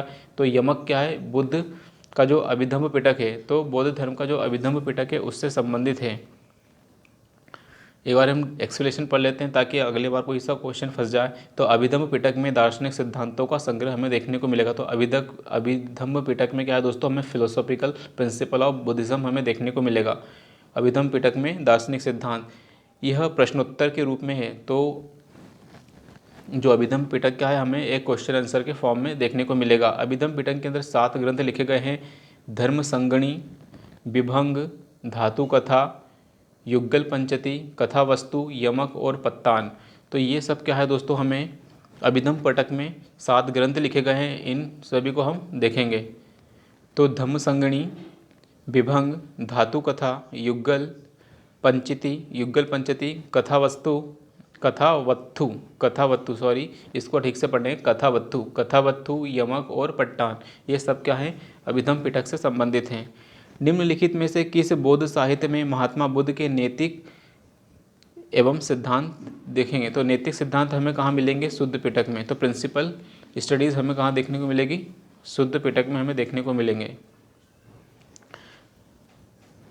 तो शुद्ध पिटक में महात्मा बुद्ध के नैतिक सिद्धांत हमें देखने को मिलेगा। नैतिक एवं सिद्धांत हमें देखने को मिलेंगे। संबंधित प्रवचन संकलित है इसमें। बौद्ध धर्म के सिद्धांत एवं उपदेश संग्रह है। जबकि विनय पिटक में संघ संबंधी नियम है। तो विनय पिटक में क्या है? संघ संबंधी हमें नियम देखने को मिलेगा। दैनिक जीवन संबंधी आचार विचार व्यवहार और विधि निषेधों का भी संग्रह हमें देखने को मिलेगा विनय पिटक में। जातक कथाओं की यदि हम बात करें तो जातक कथाओं में हमें बुद्ध की जो पूर्व जन्म की कहानियाँ वो हमें देखने को मिलेगी। बौद्ध धर्म में हमें त्रिरत्न का अभिप्राय है। तो त्रिरत्न का मतलब बुद्धम शरणम गच्छामि, धम्मम शरणम गच्छामि और संघम शरणम गच्छामि। तो बुद्ध, धम्म और संघ, ये 3 हमें देखने को मिलेंगे त्रिरत्न में।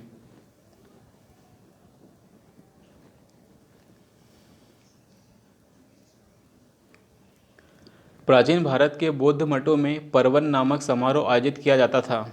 तो पर्वन नामक समारोह क्या है दोस्तों? वर्षा ऋतु के दौरान किया जाता था। तो वर्षा ऋतु के दौरान मठों में प्रवास के समय मतलब वापस लौटते थे भिक्षुक, तो उनके द्वारा किया जाता था। तो उनके द्वारा यदि कोई अपराध किया जाता था तो ये पर्वन त्यौहार होता है। पर्वन त्यौहार में क्या है? बौद्ध भिक्षुओं के द्वारा अपने अपराधों को स्वीकार किया जाता है। तो स्वीकारोक्ति का साहस दिखाया जाता है किसके द्वारा? बौद्ध भिक्षुओं के द्वारा। तो वर्षा ऋतु के समय 4 महीने बौद्ध भिक्षु क्या है बिहारों में निवास करते थे। इस समय धर्म प्रचार का कार्य स्थगित रहता था। वर्षा ऋतु की समाप्ति जब पर पुनः धर्म प्रचार पर प्रारंभ हो जाता था, तब फिर पर्वन समारोह का आयोजित किया जाता था। पर्वन समारोह में क्या होता था कि आपने पीछे जो कार्य किए गए उसके अंदर यदि कोई पाप किया है तो उनका, जितनी भी आपने कोई पीछे गलतियाँ की है तो उनको स्वीकार किया जाता है। और उनकी सभी गलतियों को स्वीकार करने के बाद आप अगली बार नेक्स्ट काम के लिए आगे बढ़ जाते हैं। अशोक राम विहार निम्नलिखित में से किस स्थान पर स्थित है? तो अशोक राम विहार निम्नलिखित में से किस स्थल पर स्थित है? तो इसका आंसर है बी। तो प्रसिद्ध बौद्ध ग्रंथ महावंश के अनुसार मौर्य शासक अशोक ने पाटलिपुत्र में अशोक राम विहार का निर्माण कराया था। तो पाटलिपुत्र में हमें देखने को मिलेगा। विश्व का सबसे ऊंचा कहे जाने वाला विश्व शांति स्तूप विहार कहाँ स्थित है? तो दोस्तों कहाँ पर है? हमें राजगीर में देखने को मिलेगा। तो विश्व का सबसे ऊंचा कहे जाने वाला विश्व शांति स्तूप हमें कहाँ? राजगीर में देखने को मिलेगा। बिहार में राजगीर की पहाड़ियों में स्थित हमें देखने को मिलेगा, जो शांति स्तूप के नाम से जाना जाता है। बुद्ध की 80 फीट बड़ी प्रतिमा जो बोध गया में है निर्मित की गई थी। तो किसके द्वारा निर्मित की गई है? तो बुद्ध की जो 80 फीट की प्रतिमा है जो बोध गया में है वह जापानियों के द्वारा निर्मित की गई है, जिसके निर्माण में क्या है दोस्तों 7 वर्ष का समय लग गया। और प्रतिमा लाल ग्रेनाइट बालुई पत्थरों से बनी हुई है। इस प्रतिमा जापान में दाइजोकियो संप्रदाय के सहयोग के द्वारा निर्मित की गई है। सर्वप्रथम स्तूप शब्द का कहाँ उपयोग मिलता है? तो सबसे पहले हमें ऋग्वेद में क्या है स्तूप शब्द का वर्णन हमें देखने को मिलता है। वह स्तूप स्थल जिसका संबंध भगवान बुद्ध के जीवन के किसी घटना से नहीं है। तो दोस्तों सांची, कुशीनारा, सारनाथ, बोध गया, ये सभी क्या है दोस्तों? इसमें सांची क्या है? सांची कभी भी भगवान बुद्ध नहीं गए। तो सारनाथ में क्या है? प्रवचन दिया, कुशीनारा में मृत्यु हुई और बोध गया में ज्ञान प्राप्त हुआ। निम्नलिखित स्तूपों का सही तैथिक क्रम क्या है? तो दोस्तों इस तरह के क्वेश्चन कठिन ही होते हैं। अनात्मवाद सिद्धांत, अनात्मवाद सिद्धांत किसका है? तो ये बौद्ध दर्शन का सिद्धांत है। अनात्मवाद क्या है? बौद्ध दर्शन का सिद्धांत हमें देखने को मिलेगा।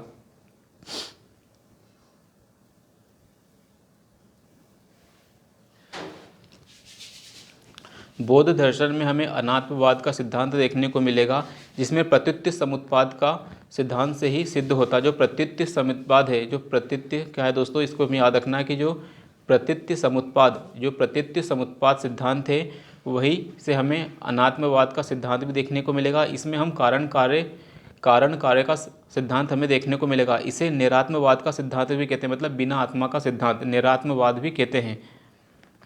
कुछ विचारकों के मत के अनुसार जो अनात्मवाद का सिद्धांत है केवल आत्मा पर लागू होता है। वस्तुतः इसे आत्मा और भौतिक जगत दोनों की ही व्याख्या होती है। जब गौतम बुद्ध सर्वे अनात्मकम कहते हैं, जब कहते हैं भगवान बुद्ध कहते हैं सर्वम अनात्मकम कहते हैं, तो इसका अर्थ ये होता है कि किसी नित्य चेतना या जड़ तत्व का नहीं है। तो मतलब ना तो कोई नित्य चेतना है, ना ही कोई जड़ तत्व अस्तित्व में है, कुछ भी नहीं है। न तो आत्मा है, न तो आत्मा नामक नित्य द्रव्य का अस्तित्व है, और न ही कोई भौतिक पदार्थ नामक जड़ का द्रव्य है। द्रव्यता, एकता, तदात्म्य, नित्यता, ये सब कल्पना मात्र है। तो मतलब इसमें बताया गया कि जो आत्मा भी है एक कल्पना मात्र है, इससे ज़्यादा कुछ नहीं है। संसार अस्थिर है और क्षणिक है, किस सिद्धांत में दिया गया? तो संसार क्या है? स्थिर भी है और क्षणिक भी, अस्थिर है और क्षणिक है। ये हमें बौद्ध धर्म में देखने को मिलेगा। एक बार एक्सप्रेशन पढ़ लेते हैं कि बौद्ध दर्शन में क्षणिकवाद को स्वीकार किया गया। तो बौद्ध धर्म में क्या दोस्तों? क्षणिकवाद को स्वीकार किया गया है। बुद्ध ने स्वयं अनित्यवाद के सिद्धांत का प्रतिपादन किया है। तो अनित्यवाद मतलब कुछ भी चीज़ नित्य नहीं है, सब चीज़ अनित्य है, क्षणभंगुर है, बदलते रहती है। तो क्षणिकवाद या अनित्यवाद का सिद्धांत का जो प्रतिपादन है स्वयं बुद्ध ने किया था। क्षणिकवाद और अनित्यवाद का तार्किक विकास है। तो क्षणिकवाद क्या है? अनित्यवाद का तार्किक विकास है, जो बौद्धोत्तर दर्शन में अस्तित्व में है। तो जो बौद्ध के बाद का जो दर्शन है, इसके बौद्ध के जो बाद के दर्शन हैं जिन्हें हम बौद्धोत्तर दर्शन कहेंगे, उसके अस्तित्व में आया। क्षणिकवाद के अनुसार विश्व की प्रत्येक वस्तु का अस्तित्व क्षण मात्र का ही है। क्या है? विश्व की प्रत्येक वस्तुओं का जो अस्तित्व है क्षण मात्र का है। जिस प्रकार नदी की एक बूंद एक क्षण के लिए सामने आती है तथा दूसरे क्षण में विलीन हो जाती है, ठीक उसी प्रकार जगत की समस्त वस्तुएं भी क्षण मात्र के लिए ही अपना अस्तित्व कायम किए रखती है। निम्नलिखित में से किसे एशिया के ज्योतिपुंज के रूप में जाना जाता है? तो महात्मा बुद्ध को क्या है दोस्तों? एशिया के ज्योतिपुंज के रूप में जाना जाता है। The light of Asia Edwin Arnold की क्या है? बुक थी। तो लाइट ऑफ एशिया क्या है? एडविन अर्नॉल्ड की बुक हमें देखने को मिलेगी। निम्नलिखित में से किसे एशिया का ज्योतिपुंज? तो भगवान बुद्ध को क्या है? एशिया का ज्योतिपुंज कहा जाता है। क्षणिकवाद का प्रतिपादन किसने किया था? तो क्षणिकवाद का जो प्रतिपादन है महात्मा बुद्ध ने किया था।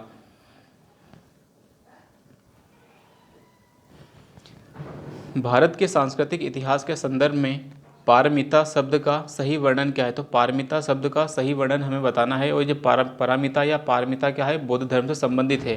तो सूत्र पद्धति में लिखे गए प्राचीन धर्मपाठ, वेदों पर लिखे गए अस्वीकार करने वाले दार्शनिक संप्रदाय, परिपूर्णताएं जिनकी प्राप्ति के लिए बोधिसत्व का जो पथ है प्रशस्त हुआ है, आरंभिक मध्यकालीन शक्तिशाली व्यापारी। तो आंसर क्या है? सी है। तो पारमिता क्या है? परिपूर्णता है, मतलब ऐसी परिपूर्णताएं जिनकी प्राप्ति के लिए बोधिसत्व का जो पथ है प्रशस्त हुआ है। एक्सप्रेशन पढ़ लेते हैं पारमिता के लिए। बौद्ध धर्म में बोधिसत्वों को बुद्धत्व प्राप्त करने के लिए पारमिता नामक विशिष्ट साधना का वर्णन किया गया है। तो पारमिता क्या है? एक साधना है जिसके अंदर किसी इंसान को या तो परम शून्य में जाना होता है या परम पूर्णता में जाना होता है।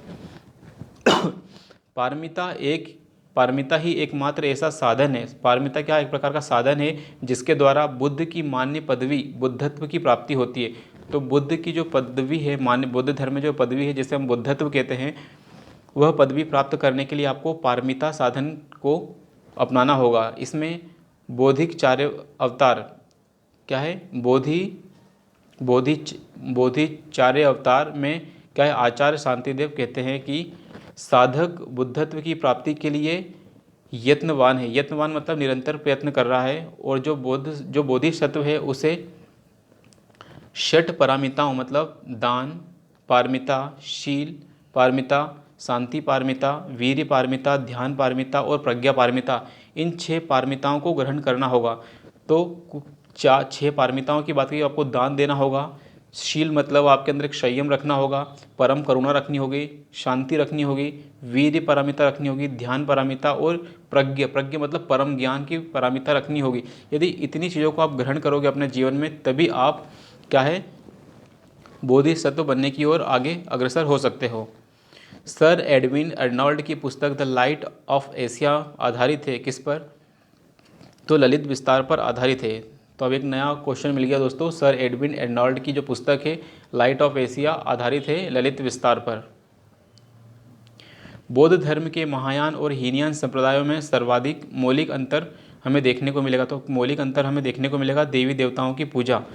तो हम देखेंगे कि महायान में क्या है, देवी देवताओं की पूजा आरंभ हो गई थी, लेकिन हीनयान में हम ऐसा नहीं पाएंगे। बाकी अहिंसा पर बल, जाति रहित समाज और स्त्री पूजा है, तीनों के समान गुण हैं। तीनों ही क्या है, हीनयान और महायान दोनों के ही समान गुण हैं। महात्मा बुद्ध को एक देवता का स्थान किस राजा के युग में प्राप्त हुआ? तो एक देवता के रूप में किस राजा के युग में प्राप्त हुआ? तो वह कनिष्क के समय, क्योंकि हीनयान और महायान दो संप्रदायों में बढ़ गए। तो कनिष्क के शासनकाल में संपन्न हुई चौथी बौद्ध संगति में बौद्ध धर्म क्या है, हीनयान और महायान नामक दो स्वतंत्र एवं स्पष्ट संप्रदायों में विभक्त हो गया। महायान शाखा के जो लोग हैं वह बुद्ध को देवता मानते थे, क्या है, बुद्ध को देवता मानते थे लेकिन जो हीनयान वाले हैं उन्हें एक साधारण लेकिन उच्च कोटि का पुरुष मानते थे। महायान वाले उनकी पूजा भी करते थे। इस प्रकार कनिष्क के काल में धर्म क्या है, बौद्ध धर्म क्या है, महायान शाखा में गौतम बुद्ध को एक देवता का स्थान प्राप्त हुआ महायान शाखा में। भारत में पहले जिस मानव की प्रतिमाओं की पूजा की गई वह कौन थे? बुद्ध थे। तो महात्मा बुद्ध ही ऐसे व्यक्ति थे जिनकी भारत में पहली बार मानव प्रतिमा बनाई गई और उनकी पूजा की गई। भारत में सबसे पहले बुद्ध की प्रतिमाओं की पूजा की गई। बौद्ध धर्म के महायान शाखा के अनुयायियों ने सर्वप्रथम बुद्ध मूर्तियां स्थापित की और उनकी पूजा करना आरंभ की। देश में निम्नलिखित में से किसने मूर्ति पूजा की नींव रखी? तो मूर्ति पूजा की नींव किसने रखी? बौद्ध धर्म ने। बौद्ध धर्म ने क्या है, मूर्ति पूजा की नींव रखी। गांधार शैली की मूर्ति कला में बुद्ध के सारनाथ में हुए प्रथम धर्मोपदेश से संबंधित प्रवचन मुद्रा का नाम क्या है? तो भूमि स्पर्श मुद्रा या अभय मुद्रा, ध्यान मुद्रा, तो धर्मचक्र प्रवर्तन।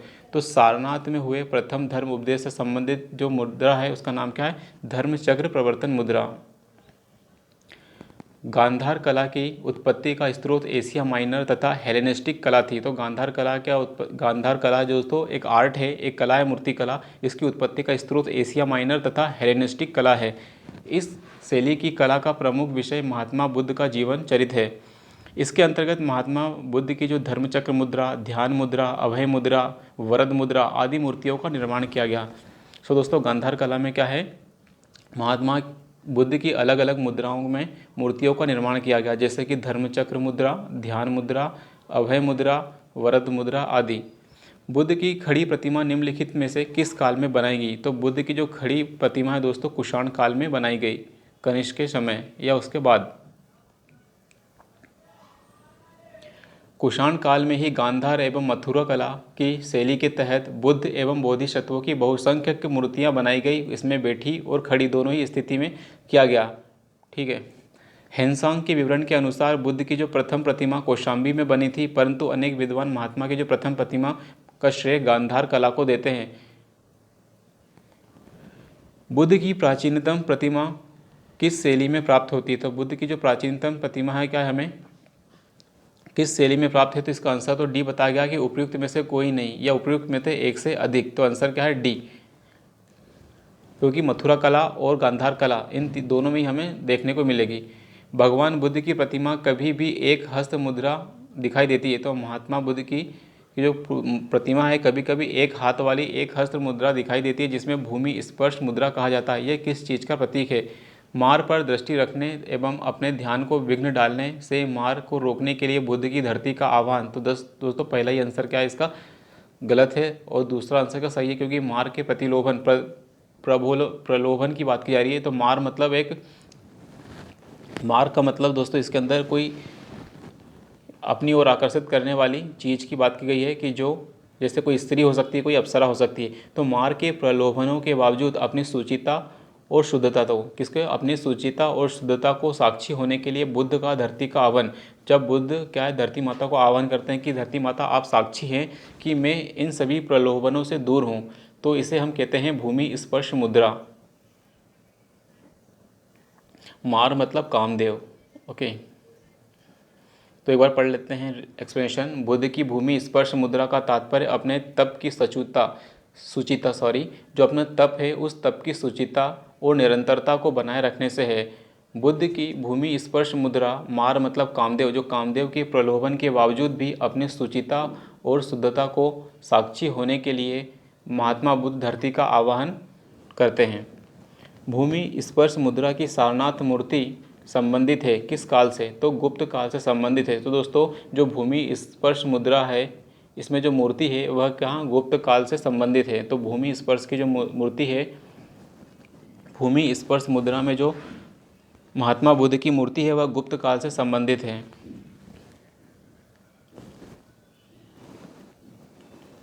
सारनाथ की भूमि स्पर्श मुद्रा वाली बुद्ध प्रतिमा कालांकित है, तो किस काल से है, सारनाथ की भूमि स्पर्श मुद्रा गुप्त काल से संबंधित है। भारत के सांस्कृतिक इतिहास के संदर्भ में निम्नलिखित युगलों पर विचार करना और सही बताना कि कौन कौन से सही है। परिव्राजक, परित्यागी और भ्रमणकारी, श्रमण, उच्च पद पुजारी। तो दोस्तों श्रमण क्या है, पुजारी नहीं है, तो दूसरा तो गलत हमें पता चल गया। तो दूसरा जहाँ जहाँ भी हम उसे गलत कर देंगे तो पहला और तीसरा आंसर हमारे पास आ जाएगा। तो परिव्राजक क्या होता था, परित्यागी और भ्रमण करने वाला व्यक्ति परिव्राजक होता था। उपासक क्या है, बौद्ध धर्म का साधारण अनुगामी होता था। तो दोस्तों हम देखते थे कि जो बौद्ध धर्म के अनुयायी दो प्रकार के वर्गों में विभाजित थे, एक तो भिक्षु और भिक्षुणी और उपासक और उपासिकाएं। तो उपासक और उपासिकाएं गृहस्थ जीवन जीकर भी क्या है, अपना बौद्ध धर्म का पालन करते थे। निम्नलिखित में से कौन से शासक ने बौद्ध मत के विस्तार में योगदान नहीं दिया। सो दोस्तों कनिष्क ने दिया है यस, अशोक ने दिया है यस, और हर्षवर्धन ने भी क्या दिया है। लेकिन पुष्यमित्र शुंग क्या है दोस्तों, हिंदू धर्म से संबंधित राजा है। तो अशोक, कनिष्क, हर्षवर्धन इन तीनों ने ही बौद्ध धर्म के विकास में योगदान दिया है। जबकि शुंग वंश के संस्थापक पुष्यमित्र शुंग ने मगध साम्राज्य पर अधिकार जमाकर वहाँ एक और यवन के आक्रमण से देश की रक्षा की, वहीं दूसरी ओर देश में शांति और व्यवस्था को स्थापना किया। साथ ही वैदिक धर्म के आदर्शों की और अशोक के शासनकाल में उपेक्षित हो गए। जो वैदिक धर्म मौर्य काल में अशोक के समय उपेक्षित हो गया था, उसके पुनर्प्रतिष्ठा दिलाने का काम किया। तो वैदिक पुनर्जागरण का काल कहते हैं हम शुंग काल को। पुष्यमित्र शुंग का जो काल है उसे हम वैदिक पुनर्जागरण का काल भी कहते हैं। निम्नलिखित वक्तव्यों पर विचार करना और सही बताना। तो कुशीनगर मल्ल गणराज्य की राजधानी, तो यस दोस्तों मल्लों की राजधानी क्या कुशीनगर थी। महात्मा बुद्ध का परिनिर्वाण कुशीनगर में हुआ, यस दोस्तों ये दोनों ही सही हैं। तो ए और दो दोनों सही है, लेकिन व्याख्या सही नहीं है, क्योंकि मृत्यु का कारण वहाँ नहीं है कि वहाँ की मृत्यु का कारण था सूकर माधव, द्रव्य खाने से उसकी मृत्यु हुई थी महात्मा बुद्ध की। अब दोस्तों निम्नलिखित में सही सुलेमित करना है। लोथल, प्राचीन गोदी क्षेत्र, सारनाथ, बुद्ध का प्रथम धर्मोपदेश, राजगीर, अशोक का सिंह स्तंभ शीर्ष, नालंदा, बौद्ध अभिधर्म का महान पीठ। तो बताना है कि कौन कौन से सही सुमेलित हैं। तो पहला सही है, प्राचीन गोदी क्षेत्र हमें दिखा है, मतलब डॉकयार्ड हमें मिलेगा। सारनाथ का प्रथम धर्मोपदेश ये भी सही है, तो पहला और दूसरा तो सही है, ठीक है। और चौथा भी सही है, नालंदा बौद्ध अधिगम का महान पीठ, मतलब एक शिक्षा केंद्र। कुल मिला के शिक्षा केंद्र की बात किया तो नालंदा एक बौद्ध शिक्षा केंद्र है, यस। राजगीर की बात किया तो राजगीर में भी क्या है, बौद्ध धर्म से संबंधित संगीति हुई थी। और यहाँ पर अशोक का सिंह स्तंभ हमें यहाँ प्राप्त नहीं हुआ है। तो सिंधपुरा स्थल गुजरात से संबंधित गोदीवाड़ा के अवशेष हमें मिले हैं। सारनाथ वाराणसी में, सारनाथ क्या है वाराणसी में है, तो वाराणसी में महात्मा बुद्ध ने अपना प्रथम उपदेश दिया था, जिसे हम धर्मचक्र प्रवर्तन कहते हैं। और नालंदा क्या है, एक विद्या केंद्र है। कुमारगुप्त प्रथम के शासन काल में नालंदा विश्वविद्यालय की स्थापना की गई थी। महायान बौद्ध धर्म में बोधिसत्व अवलोकितेश्वर को और किस नाम से जाना जाता है। तो दोस्तों महायान में बोधिसत्व अवलोकितेश्वर को पद्म पाणि के नाम से भी जाना जाता है। बौद्ध दर्शन में ये माना गया है कि बोधिसत्वों में अवलोकितेश्वर की जो स्थिति है को महिमा मंडित किया गया है। उन लोगों में यह निश्चित किया गया है कि वे तब तक बुद्ध नहीं बनेंगे जब तक कि सभी मनुष्यों को निर्वाण नहीं प्राप्त हो जाता। अब दोस्तों ये सभी एक व्यक्ति या कुछ बोधिसत्व यदि सभी मनुष्यों को निर्वाण प्राप्ति की ओर ले जाएंगे तो वे क्या है अपना स्वयं का निर्वाण रोक देते हैं। इसका मतलब वे खुद भी कभी बुद्ध नहीं बन पाते हैं। तो ये सभी मनुष्यों के निर्वाण नहीं प्राप्त हो जाता तब तक वे अपने आप को अपना निर्माण रोकेंगे या बुद्ध नहीं बनेंगे। वस्तुतः बुद्ध धर्म पर हिंदू धर्म का प्रभाव परिलक्षित होता है। अवलोकित ईश्वर नारायण या पद्मपाणि विष्णु का ही एक अन्य नाम है।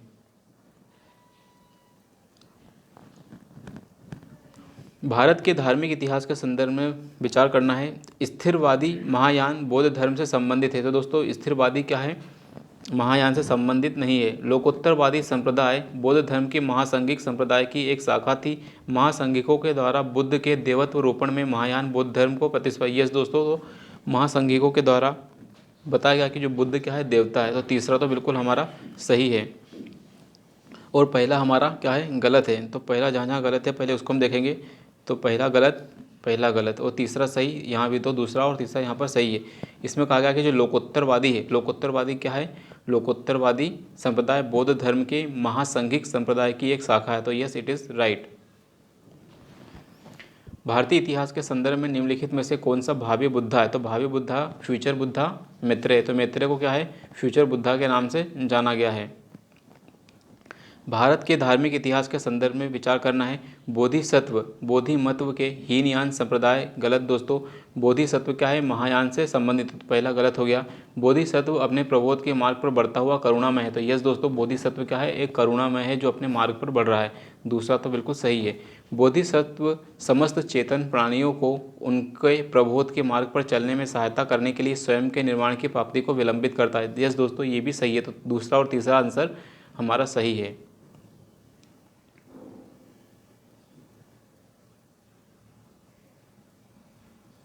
बोधिसत्व पद्मपाणि का चित्र सर्वाधिक प्रसिद्ध और प्राय चित्रित चित्रकारी है जो कहाँ हमें देखने को मिलेगी, अजंता में। तो दोस्तों अजंता में क्या है हमें बोधिसत्व पद्मपाणि का सर्वाधिक चित्रित चित्र हमें देखने को मिलेगा।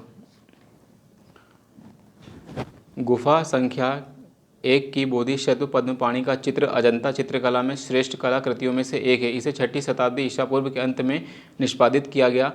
चित्र में बोधिसत्व पद्मपाणि राजसी शैली में एक नीलम जड़ित मुकुट पहना हुआ है। सो दोस्तों क्या है बोधिसत्व क्या है राजसी शैली में एक नीलम जड़ित मुकुट पहना हुआ है। उसके लंबे काले बाल हैं, मनोहरी रूप से झुके हुए हैं, रमणीय रीति से अलंकृत है। यह आकृति आदम कद से भी बड़ी है। आदम कद मतलब जो एक इंसान है उससे भी बड़ी आकृति है। इसके दाहिनी हाथ में कुछ रुके हुए तथा कुछ कमल के पुष्प के टुकड़े पड़े हुए हमें दिखाई देते हैं। तो कमल का पुष्प पकड़े हुए दिखाई देता है पद्मपाणि। हीनयान अवस्था का विशालतम एवं सर्वाधिक विकसित शैलकृत चैत्यगृह कहाँ है। तो दोस्तों कार्ले की गुफाओं में। तो जो कार्ले गुफा है दोस्तों इसमें हमें हीनयान का जो सबसे बड़ा विशालकृत चैत्यगृह हमें देखने को मिलेगा।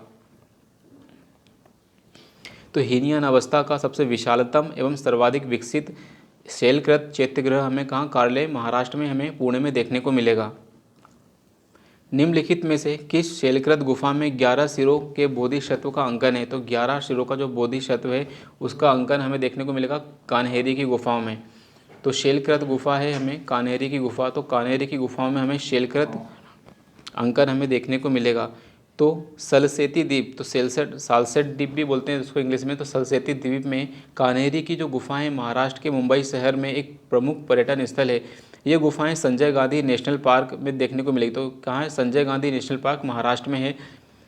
प्रमुख अभिलेखों की यदि बात करें तो यहाँ पे कान्हा शेल है, कृष्णगिरी है, कान्हेरी के नाम से अन्य कान्हेरी बौद्धों का प्रमुख केंद्र है। कान्हेरी में एक ही पहाड़ी के सर्वाधिक संख्या में गुफाएं का निर्माण किया गया। तो कान्हेरी में क्या है दोस्तों एक जो पहाड़ी है उसी एक पहाड़ी में सर्वाधिक संख्या में गुफाओं का निर्माण किया गया है। कान्हेरी की गुफाओं का निर्माण 1ली शताब्दी ईसा पूर्व में किया गया है। 11वीं शताब्दी ईसा पूर्व तक इस्तेमाल में भी रही थी ये।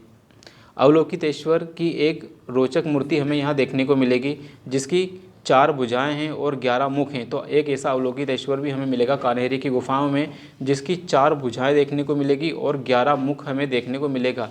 यह अपनी किस्म की भारत में स्थित एकमात्र मूर्ति है। तो दोस्तों ये इस तरह की अपने टाइप की एक पहली और एकमात्र मूर्ति है जिसके 4 भुजा हैं और 11 सिर हैं, और ये किसकी, बोधिसत्व की ऐसी इकलौती मूर्ति हमें देखने को मिलेगी। प्रथम शताब्दी ईसा पूर्व में किस भारतीय बौद्ध भिक्षु को चीन भेजा गया था? तो प्रथम शताब्दी ईसा पूर्व में नागार्जुन को क्या है, चीन भेजा गया था।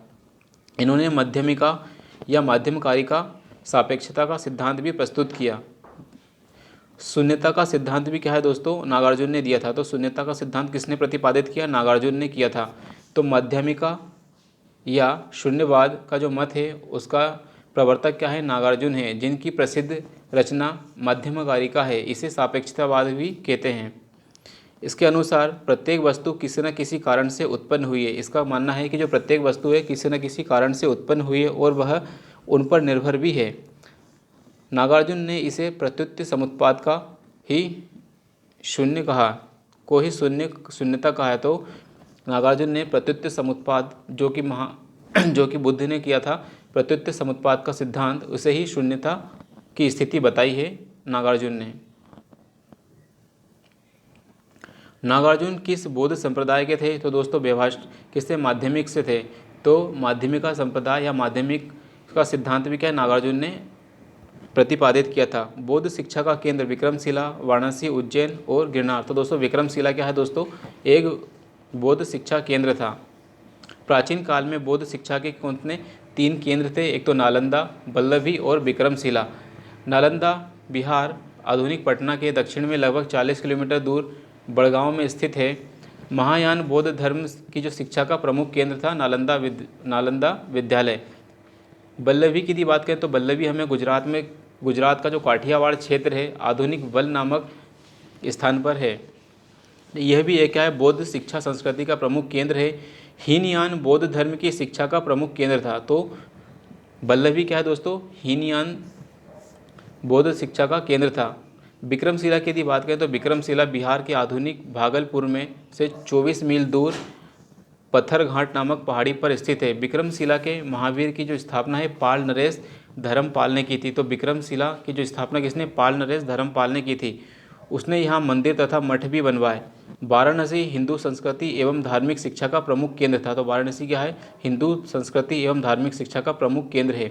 गिरनार गुजरात के जूनागढ़ जिले में स्थित है। गिरनार क्या है दोस्तों, गिरनार गुजरात के जूनागढ़ जिले में स्थित है। बुद्ध के समय में उज्जैन अवंती राज्य की राजधानी थी। वल्लभी की यदि बात करें तो वल्लभी विश्वविद्यालय कहाँ पर है? तो वल्लभी विश्वविद्यालय क्या है, गुजरात में स्थित है। तो वल्लभी विश्वविद्यालय क्या है दोस्तों, गुजरात में हमें देखने को मिलेगा। नालंदा विश्वविद्यालय के स्थान का युग क्या है? तो नालंदा विश्वविद्यालय की स्थापना का युग क्या है, वो था गुप्त काल। तो गुप्त काल दोस्तों कुमारगुप्त प्रथम ने क्या है, नालंदा विश्वविद्यालय की स्थापना की थी। नालंदा एक विख्यात बौद्ध पीठ था एवं विश्वविद्यालय था। बिहार में राजगीर के निकट स्थित था।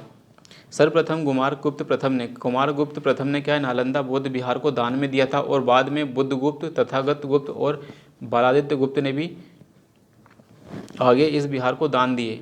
नालंदा विश्वविद्यालय के संस्थापक कौन थे? कुमारगुप्त प्रथम। ठीक है। नालंदा विश्वविद्यालय किस लिए प्रसिद्ध है? तो दोस्तों बौद्ध धर्म दर्शन के लिए प्रसिद्ध है। 12वीं शताब्दी के अंत तक नालंदा बिहार का पतन हो गया था। तो 12वीं शताब्दी तक क्या है, नालंदा बिहार का पतन हो गया था। महाबिहार को राजकीय प्रशय मिलना बंद हो गया था। दोस्तों 12वीं शताब्दी के अंत तक नालंदा महाविद्यालय का पतन हो गया था और महाविद्यालय को राजकीय प्रशय मिलना बंद हो गया था। तो यस दोस्तों दोनों ही सही हमें देखने को मिलेगा और सही व्याख्या भी, क्योंकि दोस्तों जब तक प्रशय या सहायता नहीं मिलती है तब तक क्या है वह विद्यालय भी क्या है अपने अस्तित्व में नहीं रहता। नव नालंदा महाविद्यालय किसके लिए प्रसिद्ध है? तो ये क्या है, पाली अनुसंधान संस्थान है। तो जो नव नालंदा विश्वविद्यालय क्या है दोस्तों, जो नव नालंदा महाविद्यालय है पाली अनुसंधान संस्थान के लिए फेमस है। निम्नलिखित में से कौन से बौद्ध धर्म और जैन धर्म दोनों समान रूप से विद्यमान हैं? निम्नलिखित में से कौन से बौद्ध धर्म और जैन धर्म दोनों से समान रूप में विद्यमान है? सो दोस्तों बताना कि जैन धर्म और बौद्ध धर्म में कौन समान है? तो तप और भोग की अति का प्रहार वेद प्रमाण के प्रति अनास्था, कर्म कांडों की फलता का निषेध, यस दोनों ही। प्राणियों में अहिंसा का निषेध, यस दोनों ही बात करते हैं। तो दोस्तों तप की जो अति परिहार, अति का परिहार, ये पहला वाला गलत है। तो इसको हम आंसर देंगे 2, 3 और 4।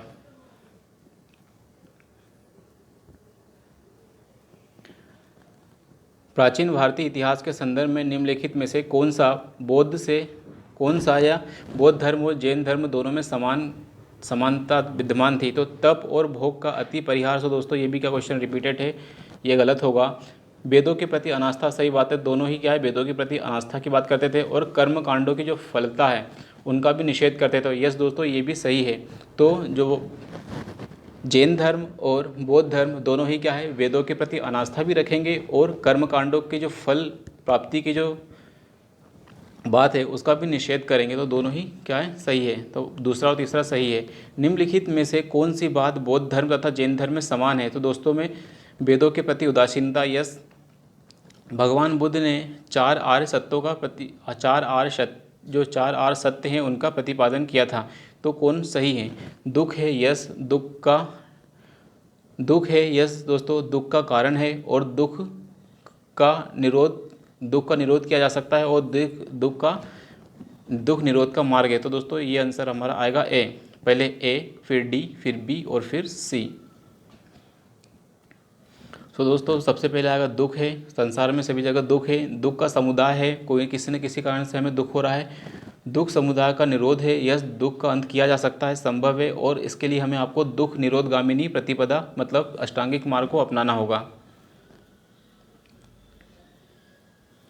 बौद्ध तथा जैनों दोनों में ही बौद्ध और जैन दोनों ही धर्म विश्वास करते हैं कर्म तथा पुनर्जन्म के सिद्धांत सही हैं। तो दोस्तों पहला क्या है, कर्म तथा पुनर्जन्म के सिद्धांत सही हैं। इसको मानते हैं कि यदि कर्म करोगे तो पुनर्जन्म होगा, लेकिन ये नहीं मानते हैं कि आत्मा का पुनर्जन्म होगा। तो ये सही है। तो मोक्ष की बात हिंदू धर्म में बात की गई है, दोनों ही मोक्ष प्राप्त कर सकते हैं। ये बात गलत है। मध्यम मार्ग श्रेष्ठ है, जीवन में मध्यम मार्ग श्रेष्ठ है। तो दोस्तों जीवन में मध्यम मार्ग श्रेष्ठ है, ये सिर्फ और सिर्फ बौद्ध धर्म से संबंधित है। बौद्ध दर्शन के अनुसार क्या पूर्व जन्म नहीं होता? तो बौद्ध धर्म कहता है पुनर्जन्म नहीं होता है, आत्मा की सत्ता नहीं है। तो दोस्तों बौद्ध धर्म कहता है कि पुनर्जन्म नहीं होता, गलत। पुनर्जन्म तो होता है और आत्मा की सत्ता नहीं है, ये बात सही है। तो क्या है, बी हमारा सही है, आर सही है। एक बार इसकी एक्सप्लेनेशन पढ़ लेते हैं हम। तो प्रत्युत समुत्पाद ही बौद्ध धर्म के उपदेशों का सार है। तो प्रत्युत समुत्पाद मतलब कारण कार्य की बात की गई है। ब्राह्मणों के ग्रंथों के द्वारा प्रतिपादित वेदों की जो अपौरुषेयता है मतलब आत्मा की अमरता के सिद्धांत को स्वीकार नहीं किया गया। तो आत्मा की जो अमरता है उसको स्वीकार नहीं किया गया है बौद्ध धर्म में, परंतु आत्मा के अस्तित्व को अस्वीकार करने के बावजूद पुनर्जन्म और कर्म के सिद्धांत को मानते हैं कि यस पुनर्जन्म हो रहा है और कर्म भी किया जा रहा है। तो उनके अनुसार जीवन की विभिन्न अवस्थाओं की संतति है जो एक दूसरे पर निर्भर करती है। तो उनके अनुसार जो जीवन क्या है, विभिन्न अवस्थाओं की संतति है जो एक दूसरे पर निर्भर करता है। किसी अवस्था की उत्पत्ति उसकी पूर्ववर्ती अवस्था से होती है। तो मतलब इसमें कहा गया कि किसी अवस्था है उसकी अवस्थिति क्या है, पूर्ववर्ती अवस्थिति से संबंधित हमें देखने को मिलेगी।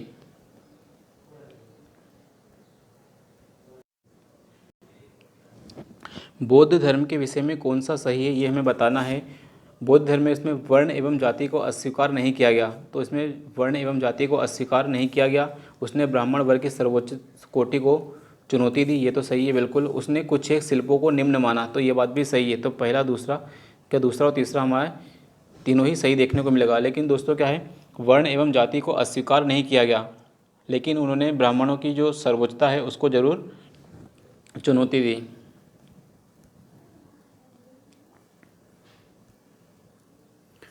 तो बौद्ध धर्म ने वर्ण व्यवस्था को स्वीकार तो किया, लेकिन उसने ब्राह्मणों की जो वर्ण की जो सर्वोच्चता है उसकी जो सामाजिक स्थिति है, समाज में सर्वोच्च वर्ण या सर्वोच्च स्थिति को क्या अस्वीकार कर दिया। और कुछ शिल्प हैं, कुछ काम ऐसे थे बौद्ध धर्म ने भी उन्हें नीच या निम्न माना। बौद्ध धर्म के विस्तार के क्या कारण थे? तो बौद्ध धर्म क्यों बढ़ा? बौद्ध धर्म में सादगी थी, यस। दलितों के लिए विशेष अपील, यस। धर्म की जो मिशनरी की भावना, यस। स्थानीय भाषा का प्रयोग, यस। दार्शनिकों के द्वारा वैदिक भावना की शुद्धता, ये गलत है। तो आंसर पहला, दूसरा, तीसरा, चौथा आएगा हमारे पास। आरंभिक युगीन समय में बौद्ध धर्म का पतन किस या क्यों हुआ। तो दोस्तों उस समय तक बुद्ध विष्णु के अवतार समझे जाने लगे। तो बुद्ध को क्या दोस्तों विष्णु का अवतार माना जाने लगा और वैष्णव धर्म का हिस्सा बन गया। तो दोस्तों इसके कारण भी बौद्ध धर्म का पतन हुआ। यस, अंतिम गुप्त राजा के समय आक्रमण करने वाली मध्य एशिया की जनजातियों ने हिंदू धर्म को अपनाया और बौद्धों को सताया। तो यस, गुप्त वंश के राजाओं ने बौद्ध धर्म को पुरजोर विरोध किया। तो तीसरा गलत है। तो पहला और दूसरा आंसर हमारा सही आएगा वैसे तो पहला ही सही है। तो पहला हमारा क्या है, सही है। मध्ययुगीन आरंभ में मध्ययुगीन समय में भारत में बौद्ध धर्म का पतन इसलिए हुआ क्योंकि उस समय विष्णु के अवतार समझे जाने लगे थे। भारत के धार्मिक इतिहास के संदर्भ में बात करनी हमें स्वतांत्रिक और समितीय जैन संप्रदाय से थे। तो दोस्तों हमने पढ़ा कि जो स्वतांत्रिक है वे क्या है, बुद्ध धर्म से संबंधित है। तो स्वतांत्रिक क्या है दोस्तों, बुद्ध धर्म से संबंधित संप्रदाय थे। सर्वास्तिवादी की मान्यता थी कि दृग विषय मतलब फिनोमिना के अवयव पूर्णतः क्षणिक नहीं है अपितु अव्यक्त रूप से सदैव विद्यमान रहते। तो यस दोस्तों दूसरा क्या है, करेक्ट है। निम्नलिखित कथनों पर विचार करके चैत्य तथा बिहार में क्या अंतर है। तो चैत्य क्या है दोस्तों, पूजा स्थल होते थे और बिहार क्या है, भिक्षुओं के निवास स्थल होते थे। तो क्या है, चैत्य हमें पूजा स्थल हैं और हमारे बिहार क्या है, भिक्षुकों के निवास स्थल हैं। एक्सप्लेनेशन पढ़ लेते हैं। चैत्य का शाब्दिक अर्थ है चिता। शवादाह के पश्चात बचे हुए अवशेषों को भूमि में गाड़कर उनके ऊपर जो समाधि बनाई जाती है फिर उन्हीं को हम प्रारंभ में चैत्य या स्तूप कहते थे। इन समाधियों में महापुरुषों के धातु अवशेष रखे जाते थे। चैत्य उपासना के केंद्र बन गए, मतलब पूजा स्थल धीरे धीरे बनते चले गए। चैत्य कालांतर में बौद्धों ने इन्हें अपनी उपासना का केंद्र बना लिया। चैत्य ग्रहों के समीप ही भिक्षुओं के रहने के लिए आवास बना गए और जो भिक्षुओं के रहने के आवास है उन्हें हम विहार कहते हैं। कुछ शैलकृत बौद्ध गुफाओं को चैत्य कहते हैं जबकि अन्य को विहार। तो इसमें क्या अंतर है, तो विहार क्या होते हैं, पूजा स्थल। गलत दोस्तों, हमने पढ़ा अभी पढ़ चुके हैं कि चैत्य क्या हैं, चैत्य पूजा स्थल होते हैं। चैत्य क्या होते हैं, चैत्य पूजा स्थल होते हैं जबकि विहार क्या हैं, भिक्षुओं के निवास स्थल होते हैं। सो आई होप दोस्तों इस वीडियो लेक्चर से आपको बहुत हेल्प हुई होगी। सुल्तानी युग में बौद्धों की कौन सी शाखा प्रभावित थी। तो सुल्तानों के समय जो सबसे ज़्यादा प्रभावशाली शाखा थी ब्रजयान थी। तो सुल्तानों के समय जो ब्रजयान शाखा है वह अधिक प्रभावी थी। सो दोस्तों आई होप, उम्मीद करता हूँ इस वीडियो लेक्चर से आपको बहुत ज़्यादा हेल्प हुई होगी। यदि हेल्प हुई है तो please like, comment, share and subscribe. अगले वीडियो में हम जैन धर्म से संबंधित टॉपिक को कवर करेंगे।